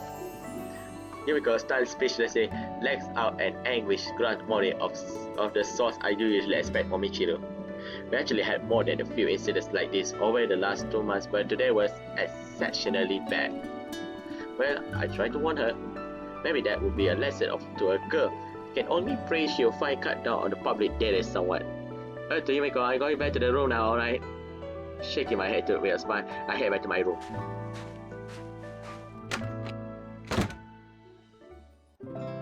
By manipulating the Minister of Land Transport and Infrastructure, we succeeded in removing Sakaki Michiaki from his role as the top of the Earth Beach group, putting an end to his pursuit of Yumiko. The director we successfully raised as an opposing force, essentially a puppet of the government, has already discontinued Michiaki's aggressive strategy of expansion in favor to a much more stable, low-risk style of management. The East Beach group has shared his image as the Sakaki family's personal advice, with surprise is being reformed to a very different kind of enterprise. Someday people probably won't remember that they will walk on smoke as bandits. As for Myanmar Academy, it's going to be closing its door. There will potentially be issues because of its connection with Michiaki struggling with his daughter. And on purely practical level, the new management took issue with the lavish, inefficient spend that defined Myanmar's administration. They did explore restoring it as a more conventional school, but given the location and circumstances, it was estimated that attracting a sufficient large students' body would prove difficult. In the end, the project was simply abandoned. Then again, from the very beginning to the end, this school has never had more than 6 students. Putting aside the facility and funding once the framework changed, Mihama would still have stopped being what it was. In exchange for the academic closure, the dormitory was allowed to remain open in a different form. Without a school attached, it becomes a simple apartment building. They entrust the management to the former students for the time being, enable us to continue our life virtually the same as before. Everyone using this place as a launchpad for the next stage of their lives. Amane will appear to be living to help our family traditional restoring with Makina once their preparations are in order. Okay, that's the ending. Sachi and Michiro are going to be transferred together to a boarding school the principals recommended. However, even we all end up living in this place, we made plans to periodically meet up again. The three of us may have been born in different places, but in a way we all feel as if we grew up here. Although we regain our familiar daily life, little by little, things are starting to change. And Yumiko is certainly no exception. After dramatically transforming her world, she's trying to adapt herself to a whole new routine. Thanks for helping with breakfast. はい、どうぞ。 Eating my meals around this table with Yumiko already feel completely natural. The climax is here, my friend. Today we got a grilled salmon and boiled greens in soy sauce that I made, and soup and rice courtesy of Yumiko. Yeah, looks like you got the hang of miso soup now.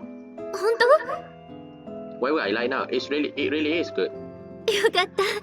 嬉しい。 Her eyes full of relief, Yumiko favors me with a sincere smile.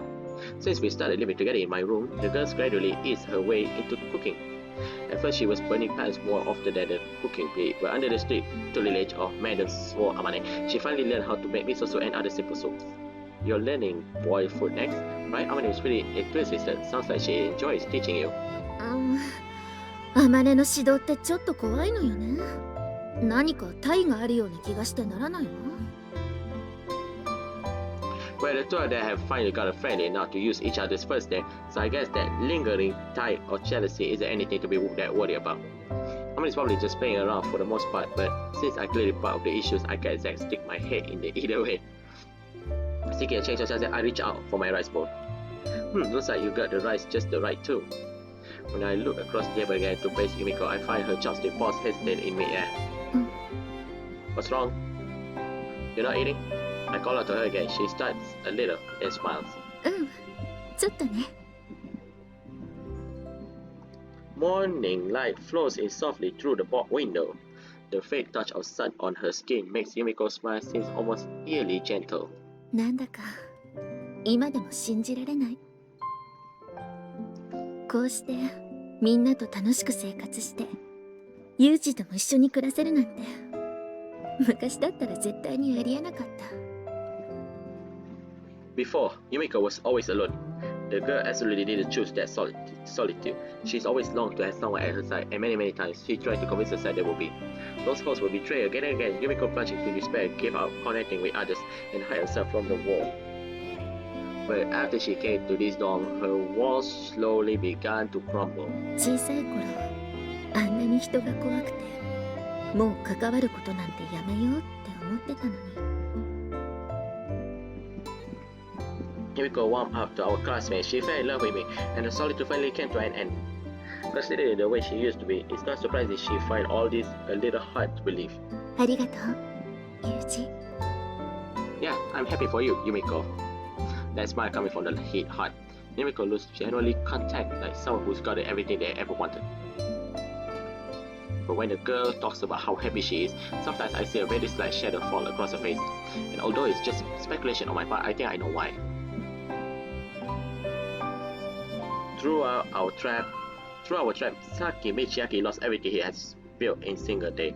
Tripped up by a willful daughter he wanted to manipulate like a puppet, the man vanished in defeat.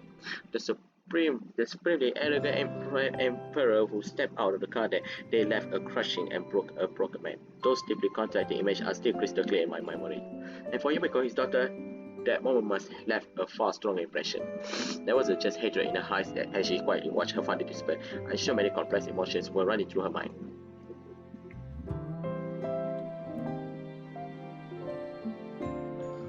Following that incident, Sakaki Michaki essentially abandoned both his personal and professional life.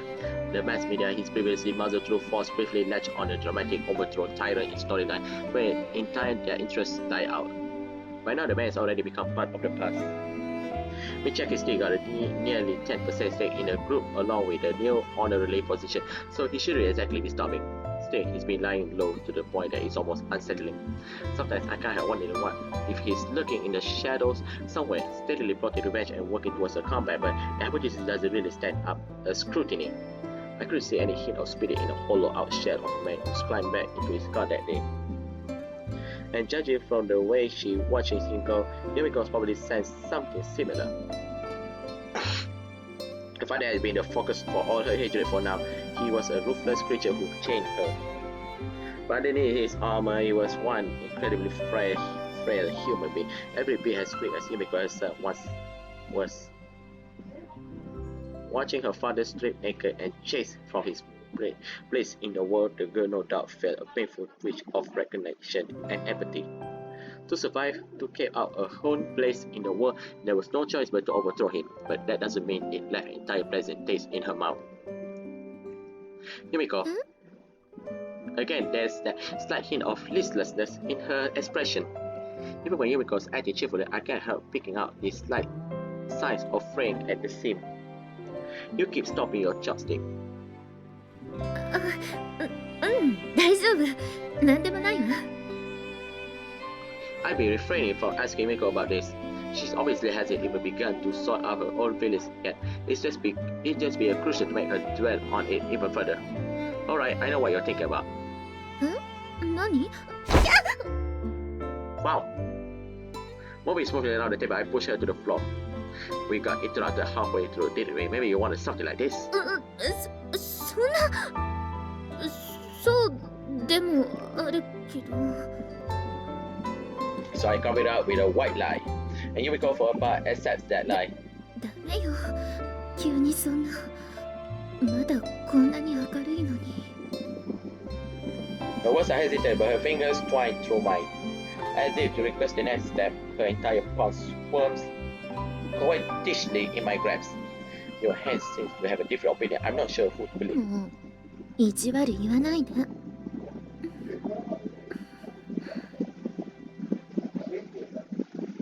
Since she wasn't really rejecting me, I leaned down and pressed my lips against her, pretending not to notice the wounds on each other's backs. We ran our hands across the undamaged surface alone, seeking comfort. I know we have to treat those wounds eventually, but right now we need time, we need this. Yumiko has had real place for practically her entire life. At the very least, I want to give her a chance to think. Suddenly, shrill electronic music pierced the air. We stopped and smiled weirdly at each other. ごめんね。ちょっと待って。 With one more breath back on my lips, Yumiko pulls herself out from under me. She flips open her lantern herself for a glance at the screen. 弁護士さんだわ。 After letting me know that, she picks her up on the floor and presses the answer button. はい、もしもし。はい、先日はありがとうございました。 Yumiko recently hired a lawyer to sort through the legal issues involved with our situation. He also helped me make arrangements for managing the Sakaki family's properties now that Michiaki is all but fallen off the face of the earth. The family are understandably chaotic at the moment, so it's a lot for Yumiko to handle on her. Instead, she's been diligently negotiating, settling on what needs to be sold, and trying to keep things from falling apart. I assume this phone call another update of their progress. But the peaceful conversation I was expecting changes dramatically with a small cry of surprise from Yumiko. It's not just the tone of her voice, the calm look on her face gives way to grave and severe expression. More than a little concerned, I pick up myself off the ground and watch. はい。はい。わかりました。では明日いらした時に詳しく。はい。 After hanging up the phone, Yumiko gazed down at the screen in disbelief, not speaking a word. Did something happen? This time I find myself unable to bite my tongue. Yumiko, her face still black with shock, finally turns to face me. あの人が。 That man, there's nothing in her phrase to suggest Yumiko's talking about a relative, but there's only one person she refers to that way. あの人が。私に全て譲渡したそうよ。 Everything. Confusing in her eyes, Yumiko nods shortly. あの人の持っていた全ての株式を私に譲渡したって。 Sakaki Michiaki did. Yumiko doesn't respond. She just gazes intently down at her phone, complex emotion fleetly across her face, almost as if the man in question was standing in front of her. It's the same expression that was on her face 2 months ago as she watches her father disappear, an expression of loneliness, anger, and profound sorrow. 3 years later.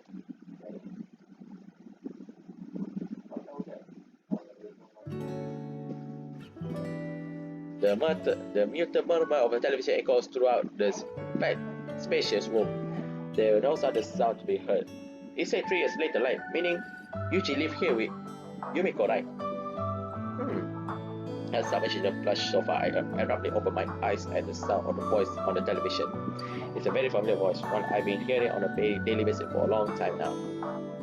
Must nodded off halfway through. I moved my eyes back to the enormous LCD screen mounting on the wall. Yumiko, wearing a tailored professional suit and a resolute expression, listens carefully to her interviewer's questions and offers a precise response. That was a pretty nostalgic dream just now.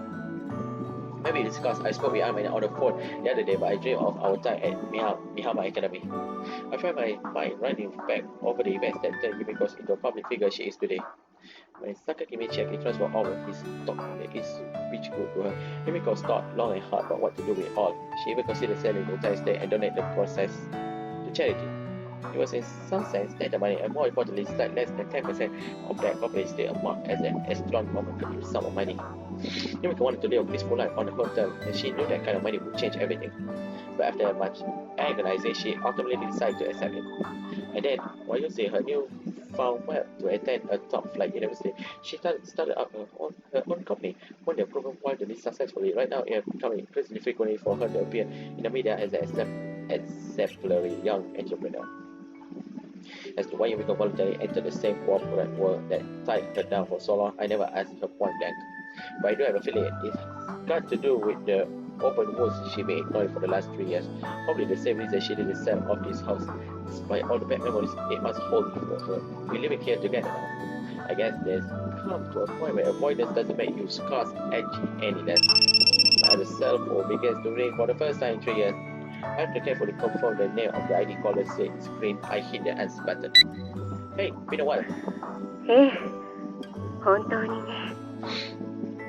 It's a moment of silence, but in that line, many unspoken words passed between us. Although I was officially reprimanded after the incident 3 years ago, a certain influence force in Ichigai Upper Echo shields me for more serious charges and arranged for my reinstatement on the reserve. That said, I was no longer interested in returning to my previous work career. As Spotting Yumiko has become my first and foremost priority, I took my chance to formally resign. Naturally, this led to an estrangement from JB. There was one and only thing I do ask her at the end. There was a job medicine to a detective agency and a profession of a caliber, but I asked anyway, fully aware of my selfishness. JB accepted that strange because without particular comment. I didn't ask why, but in fact I thought she wanted to tie up the same loose her end. 3年前に頼まれてた最後のお願いについて分かったことがあるわ。I already know the reason she was making this phone call. It has to mean she's found some sort of answer to that odd request I made her. There's no longer any other reason for JB to contact me. I see.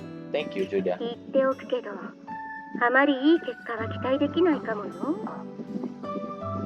It's alright. I still want to know. 分かったわ。I mechanically jotted down JB's indifferent words in a notepad that was lying nearby.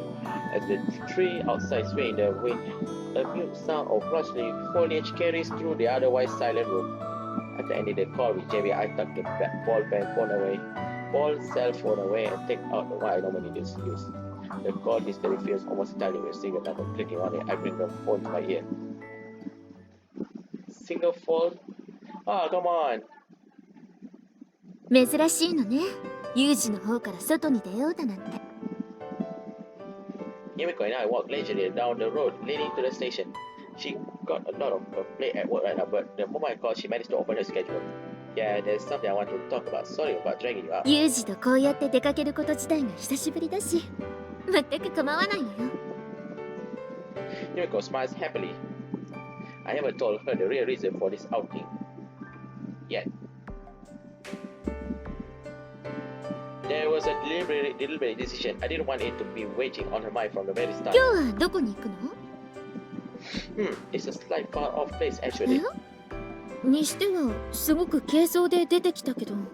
Amusement park? True, now that you mention it. Yumiko glanced over at me with a puzzled expression. This vague reader's-like conversation continues as we climb the stairs to our longest train station.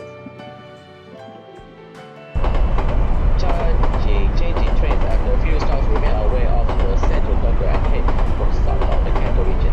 Wonderful port city splashes by its outside the windows. Eventually, this gives way to peaceful-looking little valley towns. As vivid shades of grey start to dominate the scenery, Yumiko's rose progressively whiter. The train's heading straight for that place. We wouldn't be going there without a good reason. Yumiko's no time started to realize this would be a light-hearted outing. She's high-blood, black-hearted outing she expected.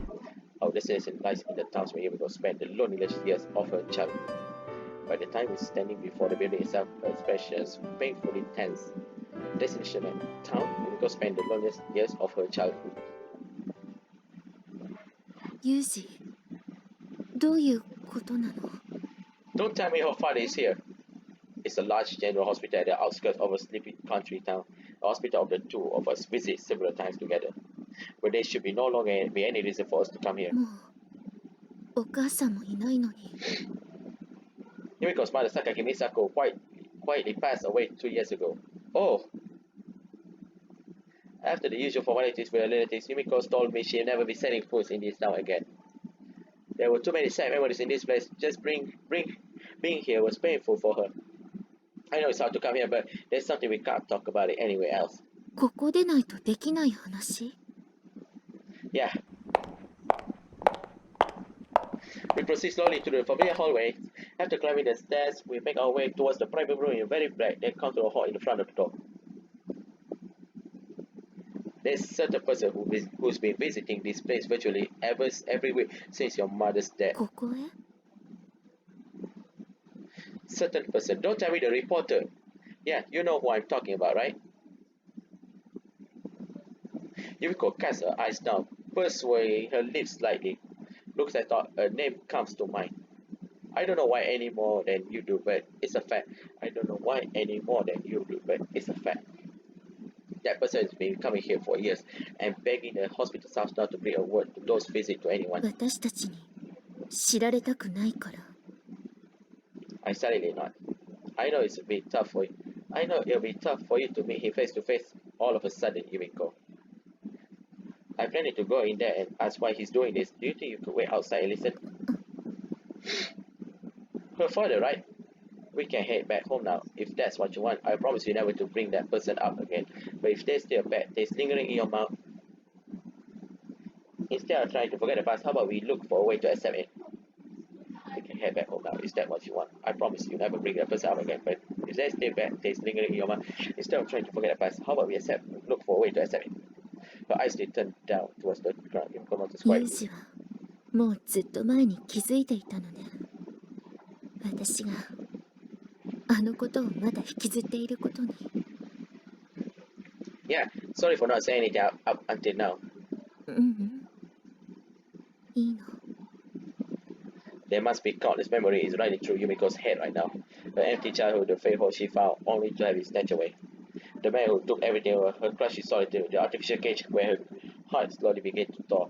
Her first act of real resistance, our escape, and the entrance of the long-saga confrontation with everything on the line. And the former usurper where everything taken away from him. What does his daughter feel for him now? Hatred? Something else entirely? I can practically see the tangled ball of conflicted emotions wriggling inside her mind. Eventually, Yumiko raises her head. Her expression first and determined. 私、聞くわ。ここで待ってる。I see, alright then.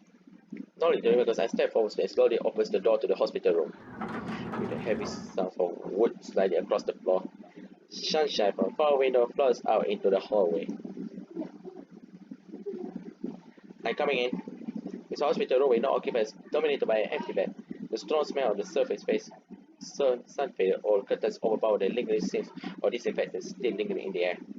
At the side of the bed, a single man sitting in a folding chair, hand falls in front of him. 予定通りだな。さすがは軍人だけあって時間に正確だ。 Why he at the hospital where the room belonged to her mother? Never mind. セーブするわ。予定通りだな。さすがは軍人だけあって時間に正確だ。セーブするわ。 Let's continue. Why blue? As usual, I forgot to on mic. Well, I'm not in that line of work anymore, but time passes quickly. Best to use it efficiently, won't you say? その通りだ。時間はすぐに過ぎる。 Sakaki Michaki smiled stiffly as the words leave his mouth. His face covered with wrinkles looks like much older man. 3年ぶりか。もっとも君の顔などあまり覚えてはいないがね。 I remember yours very clearly. Seems to have changed pretty 生 dramatically. きがいのなくなった人間など所詮はこのようなものだ。血と肉の入れ物はあってもそれを動かす意志が空っぽではただ細々と物を食い排泄するだけのゴミでしかない。 His eyes, once glimmered with ravenous ambition, are dark and sunken. His mouth droops slightly. It's as if his face can no longer support its own weight. There's not even a hint of the power and intensity that once defined this man. The last 3 years must have been a period of increasingly rapid decline. Sorrow seems to ooze from every pore of his body. そんな私をここに呼んで何をしようというんだね。 Miyazaki's voice, full of self-ridicule, implies a question here to laugh at the fallen man. I want to ask you something. What was driving you 3 years ago? No, what drove you for your entire adult life? Where did the ambition and greed come from? I couldn't help you were lost somehow. You have regret the path you took, and that's why I dragged you out here so that I can stick my nose into your business. Miyazaki responds to this with a snort of amusement. こんな非道な男にそんなことを聞いても無駄だろう。君の期待するような言葉など私が言うことはない。私から全てを奪った贖罪のつもりでそんな自己弁護を考えたのかもしれんが、シナリオとしては三流だな。出直してくるがいい。 Tell me, then, why have you been retracing the footsteps of your wife and child? どうしてそれを。 I had my superior do a little digging. You've been inside in the vicinity of this hospital apartments Yumiko and I rented while we were on the run, and even your wife's family home. My final request of JB was an investigation into Sakaki's Michiaki-Kara's whereabouts and activities since his fall from power. Michiaki spent the last few years visiting every place his wife and daughter once lived, and as if vicariously experienced their journey. And he did his best to keep us in the dark about it, even disguising himself and using false name. Only a person who regrets their past would do something like that. If you really throw everything aside, you would go down your way to visit places with connection to your family. That's why I finally decided to ask, what's that life reason? Was that life really what you wanted, or were you chained to it by something beyond your control? I had a feeling to know the answer might be better than letting it all fade away miserably into the past. Michaki heaves a heavy alongside. He sunk his eyes gaze at the floor for a long moment before slowly turns up to me. There's a surprisingly gentle smile on his face instead of resignation expression of a bitter man. 君の上司は最後まで私の気に入らないことをするのだな。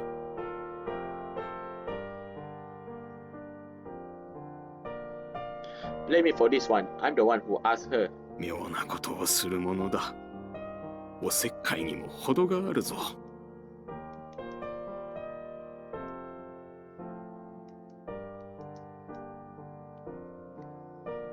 Michiaki, who has been leaning forward in his chair like a stooped old man, abruptly reclined as if to stretch his back. His face pointed at the ceiling, like he lets out a very long sigh. 私が父から最初に帝王学を教わったのは何歳の時かわかるかね。9歳だよ。遊びたい盛りの子供にあの人はいきなり社会と金の話をしてきたんだ。Throughout Michiaki's childhood, there was constantly rotating cast of women as his father Koichiro. The women came and went one after the other, each calling herself his mother, offering his various forms of distorted love. Some were affectionate to him in the shallow way of a child playing with a favorite toy. Others were openly hostile, even abusive. But however they treated him, his father showed no interest whatsoever. On the other hand, Sakaki Kojiro was abnormally intrusive when it came to his son's studies and friendships. Perhaps it was because he had once failed in the Tokyo Imperial University examination, where he demanded superlative academic results from Michiaki, insisting that he would tolerate nothing less than admission to a renowned national university. Any friend his son made at school were thoroughly investigated by detective agency. When Michiaki failed to produce superb results or show the slightest signs of disobedience, his father would respond with violence. 家が怖かった。学校から戻ることが苦痛で仕方なかった。Desperate to escape his terror, Michiaki threw himself into his study, ultimately passing the entrance exam for the nation's most prestigious university. This success extended to his personal life, as he obediently acquainted himself with a gorgeous tier of high society. The more Michiaki met his expectation, the more his father came to demand. 大学に入った頃だったか。あの人は私に言ったのだよ。Michiaki's voice trembled slightly, as if afraid even to revisit the memory of his father. It takes some time before the next word emerged from his mouth. お前の自我などいらない。俺の人形になって、俺の死後も働けとね。University didn't bring the freedom Michiaki had hoped for. Every step he took was decided by his father. Under constant observance, he has nothing more than an extension of another man's will. そして、私の自我の一切がついえ、完全な人形となるのを見計らったかのように、あの人は亡くなったんだ。Michiaki turns his eyes towards the window. それからのことは、君も何かで聞いているだろう。後に残されたのは、完全なあの人のコピーというわけだ。あの人と同じことをしていれば、波動を進めると思っていた。だから、ユミコの行動が何一つとして理解できなかった。That's why you follow in her footsteps after losing everything. With another bitter smile, Michiaki slowly nods. そんなことをしてどうなるわけでもないんだがな。ただ、何かあるのかもしれないと、すがるようにして同じ道をたどろうとした。Did you find anything? He shook his head. 何もなかったよ。話をしようにも、妻も娘ももうどこにもいなかった。ただ、何より恐ろしかったのは、そんな状況にあってさえ、悲しいとすら思えなかったことだ。わかるかね？幼い頃から他人はクズだ、ゴミだと教え込まれ、女は道具だと言われ続けてきた人間が、今更になって家族の愛だの情だの理解できるわけがないのだよ。Once again, Michiaki's gaze turns toward the ceiling. He's not shedding tears, but he's wearing the expression of a crying man. The expression of a man painstakingly forcing his face to take on the contours of sorrow. 私は悔いることすらできないんだ。When you know right, it's easy enough to see wrong for what it is.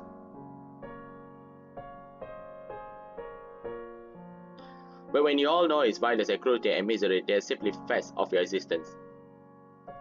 By looking at the situation outside, you can understand that you have fallen to the very bottom, and yet the grief and remorse just won't come. There's no empty feelings. Sakaki Michiaki is mere in the depth of an extraordinary despair. No matter how he moves, no matter what he says, the smoldering darkness all around doesn't so much as clear. He sunk into an inescapable hell. It's the polar opposite of his daughter's sufferings when Yumiko's felt pain. This man knows only crushing numbness. Might be hard to swallow coming from a brat like me, but I can sort of understand your feelings. なんだと There was a time when I couldn't even grieve for the thing I do lost. I tell Sakaki Michiaki just a little about my own past, about my misery and one small glimmer of hope, about the emptiness I felt when even that was snatched away from me, about this despair I endured again and again until my heart grew numb, until I couldn't even recognize it as despair. Wouldn't say I have completely recovered even now, but little by little I have started to experience those feelings again. Do you know why? さあ私にはわからない It's because of Yumiko. Having her in my life helped me regain something like normal human emotions. By protecting other human beings, by sharing my life with them, I have gained something in return. The impenetrable darkness inside of me was punctured with a few small rays of light. But if I had met Yumiko, there's no doubt I'd still be wallowing in the same despair as this man. I need to be on my way. But tell me something first. What are you planning to do from now on? これから何も考えてはいない私には何もないからな Alright, in that case, I'm going to make a request of you. Do whatever you want with it. The time you got left, but don't give up on living. どうしてそんなことを望むんだ Standing steadfastly into Michiaki's eyes, I continued in a forceful tone of voice. Don't take anything else away from Yumiko. Whatever you think of yourself, she still sees you as a father.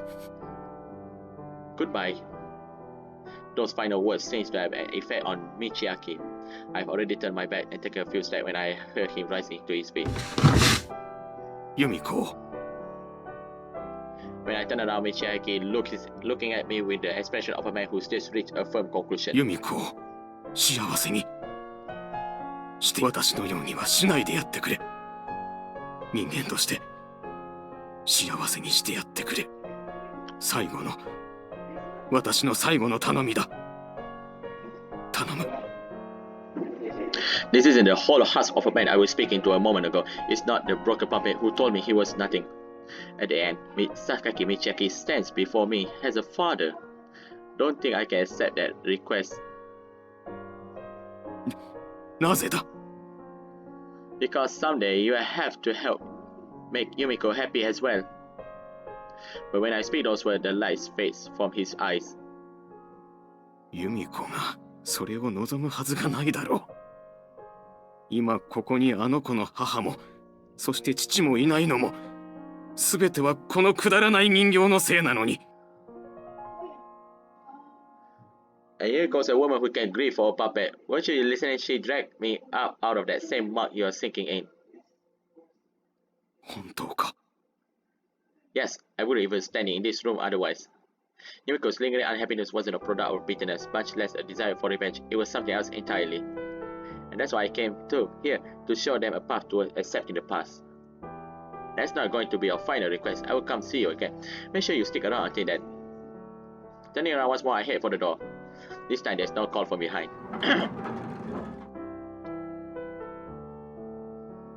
Yumiko's not standing in the hallway where I left her. But it doesn't take long for me to realize where she gone. The weather's nice today, she has to be there. Yes. A place where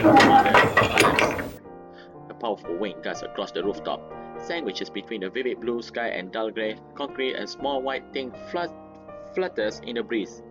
A slender milepost marking the spot where it all began and the spot where it is going to end. A white skirt and long hair dance in the air as I slowly approach.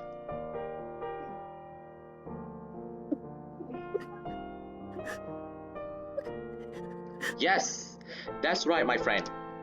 This is the scene that we needed. Wrapping my arms around that slim body from behind, I embrace it tightly. Yumiko must realize I was approaching. Without flinching or turning around, she reaches up to grabs at my hand.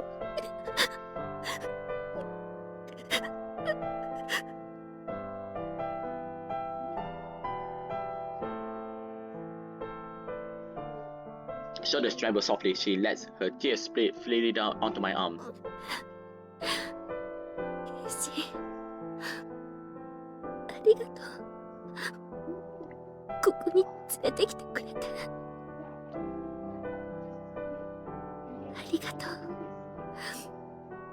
本当に。Affectionately stroked my hand, Yumiko thanks me again and again. The wind gusts strongly past us, but we accept it head on, steadily as a deeply rooted tree. ユウシにお願いがあるの。聞いてくれるかしら。 Yeah, 私、 shoot.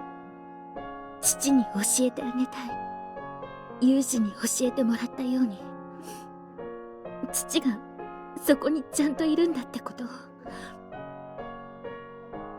えてあげたい。 She chokes up repeatedly as the words leave her mouth, and yet her voice seems strong and firm. It's going to take a while, you know. It's going to take a while. Sakaki Michiaki has many empty years behind him. Filling that massive void won't be a small project or an easy one. 平気よ。だって私は一人じゃないもの。 Her hand squeezed fiercely down on mine. 大丈夫。 I nod and squeeze back. The words I spoke to Michiaki were my honest feeling. It's only because of Yumiko that I'm here today. I owe her everything. Alright, let's teach him together. With that, Yumiko falls in silence once more, grasping my head. She gazes up into the skies and let the wind break against her body. Beautiful summer clouds drifts by far overhead. The sky Yumiko watches before was always a lonely place. The vault of blue was a symbol of nothingness, a reflection of the emptiness below. But right now, I think she's seeing something very different up there.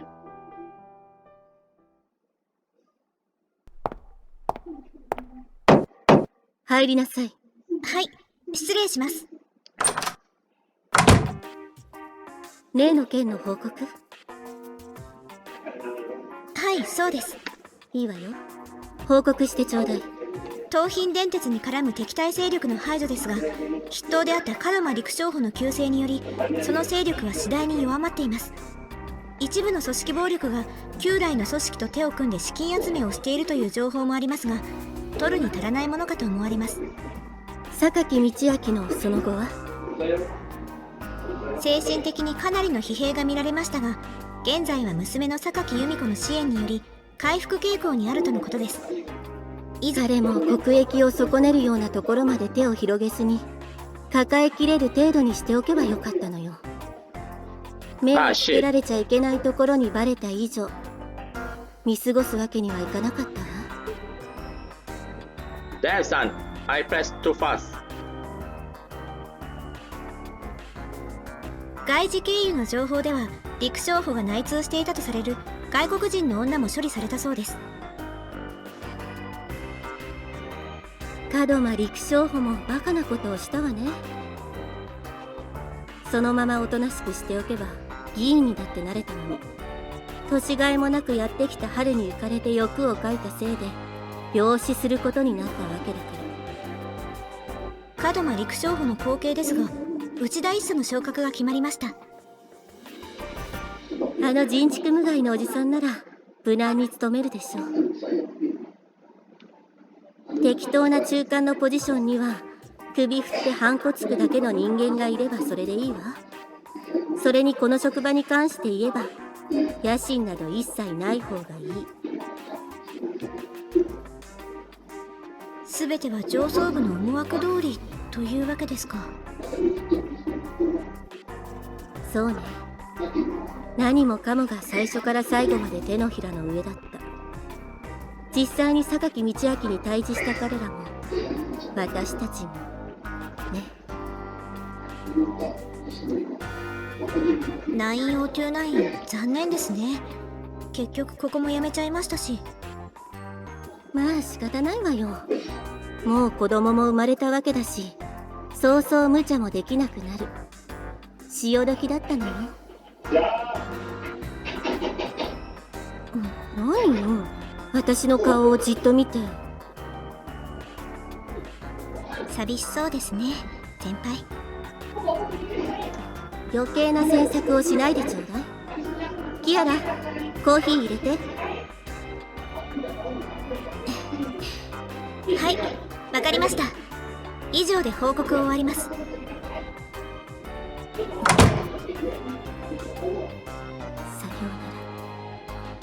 ら、ユージ。 Bye, Yuji. Is this the end? 5 years later, what? Riverbank.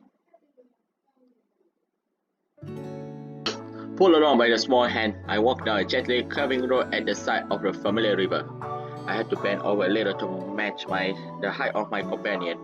Moving at an awkward trot, I do my best to keep up. Companion? パパ遅いよ。もっと早く。 Yuma. Maybe you could slow down instead, Yuma. 早くしないとお日様なくなっちゃうよ。 My entreaty, delivered with a look-side half smile, is shot down instantly. As Yuma holds me forwards with a renewed vigor, I hear a quietly giggle from behind us. Look, Yumiko, can you stop laughing and say something to the kid? Ignoring this request, Yumiko smiles over at us. One of her hands is occupied with a picnic basket, the other with a bag full of painting materials. She watches her husband and only daughter running noisily along with an expression of profound contentment on her face. 着いた。ほらパパ座って。ママはここ。 With practice moments, Yuma brushes away a little dirt, then guides us to our seats on the grass. The instant Yumiko settles herself onto the ground, Yuma slips in between her legs and onto her lap. Why don't you sit with me every once in a while, Yuma? やだ。パパの膝の上硬いんだもん。 Kicking her stubby legs in the air, Yuma turns her face away in rejection. Yumiko, of course, just watches and laughs. Typical. ママ、お絵かきしよう。お絵かき。 Looking back at her mother, Yuma makes her usual demand. Yumiko nods and retrieves a sketchbook from her bag. Damn, son! Yes! This is it. The ending that I am waiting for. See? A very handsome man, and also a daughter, and of course, Yumiko-chan and Yuji-kun. Coming here has become part of our normal routine. There's always the three of us, Yumiko, me, and our only child. Pretty much every weekend, we are here performing a happy family number sweet enough that it will likely not sit at any unfortunate observers. ほら、ちゃんと持ちなさい。こないだみたいに汚しちゃうわよ。 Yumiko reaches down and makes Yuma shift the markers in her hand to a more normal grip. That's with the budding artist in question ended up defacing one of her favorite blouses as a result of that sloppy marker technique. With this energetic response, Yuma immediately switches back to her bizarre initial grip. もう、言ったそばからね。 Smiling wriggly, Yumiko takes our daughter's small hands in hers and shifts the marker again. Hard to believe it's the same hand that once came flying at my face in unthinkable お rejection. 父さんも、やっと退院ね。 Sounds like all the tests were good. I'm glad. Yumiko nods brightly. Just the other day, the doctor in charge of Michiaki's case granted approval for discharge from the hospital. Yumiko's years of steady, determined effort have finally been rewarded. おじいちゃん退院するの？ Yeah, good thing we had you around, Yuma. どうして？ In response to this innocent question, I just stroked her head. Yuma's cheerfulness provides more than enough warmth to thaw Michiaki's heart. These days, he's smiling like a good-natured old man every time his granddaughter walks into the room. 今度は一緒に連れてきたいわね。 Yeah, sounds like a plan. Yuma, losing interest in the conversation, scribbles passionately away at her sketchbook. Gripping the markers firmly in her fix, she piles vaguely circular shapes onto each other, seemingly at random. Looking out, she grinds from ear to ear and points at the sketchbook. Papa! A mishmash of shapes that might barely qualify as something like a face stares at me from the sheet of paper. Sorry, Yumiko. Seems you might be taken after me instead of you on this front. Unable to find appropriate words or praise, I let out a fatherly sigh. まだわからないわよ。これから上手くなるかもしれないのに。ね、ユマ？ここれパパに似てるよ。 We got to do something about her sense of aesthetic at least. As I heave another long sigh, my wife and daughters chuckle at me. And when her laughter dies down, Yumiko mumbles a few words to herself. こんな日が来るなんて本当によかった。 Stroking Yuma's head gently, she continues with 3 earnest words. ありがとう、ユージ。 You're welcome, my lady. That's why Yumiko Sakaki is my favorite girl. Once there was only emptiness inside her. Yumiko rejected everything, avoided all communications, cut off the lines tying her to the world.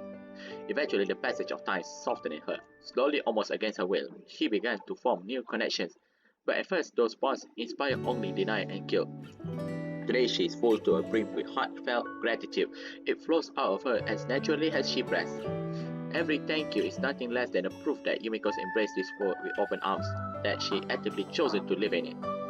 That's my line. Thank you, Yumiko. After a long and painstaking search, we found happiness. Of course, it's a fragile thing with no constant form. We still have our struggles and our doubts. But it's not just the two of us anymore. There's something else for us to protect, someone else to protect us both. The future we couldn't begin to imagine is slowly revealing its shapes. 今度はママを描くね。どんな顔になるのかな？ The warm late spring wind blows gently at us. As the leaf rushes softly in the distance, Yuma's musical voice flies off towards the ocean. And in the sky we are drawn together, there's not a single speck of cloud.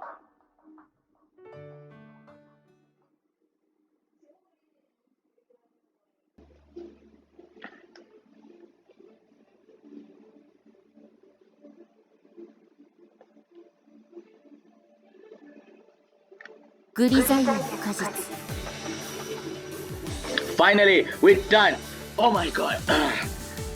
Well, tuning next girl I'm going to romance. Okay, thank you for watching my video. My video is just for fun. Don't take heart, brothers and sisters. Okay? Magic word time. Adios and famosa.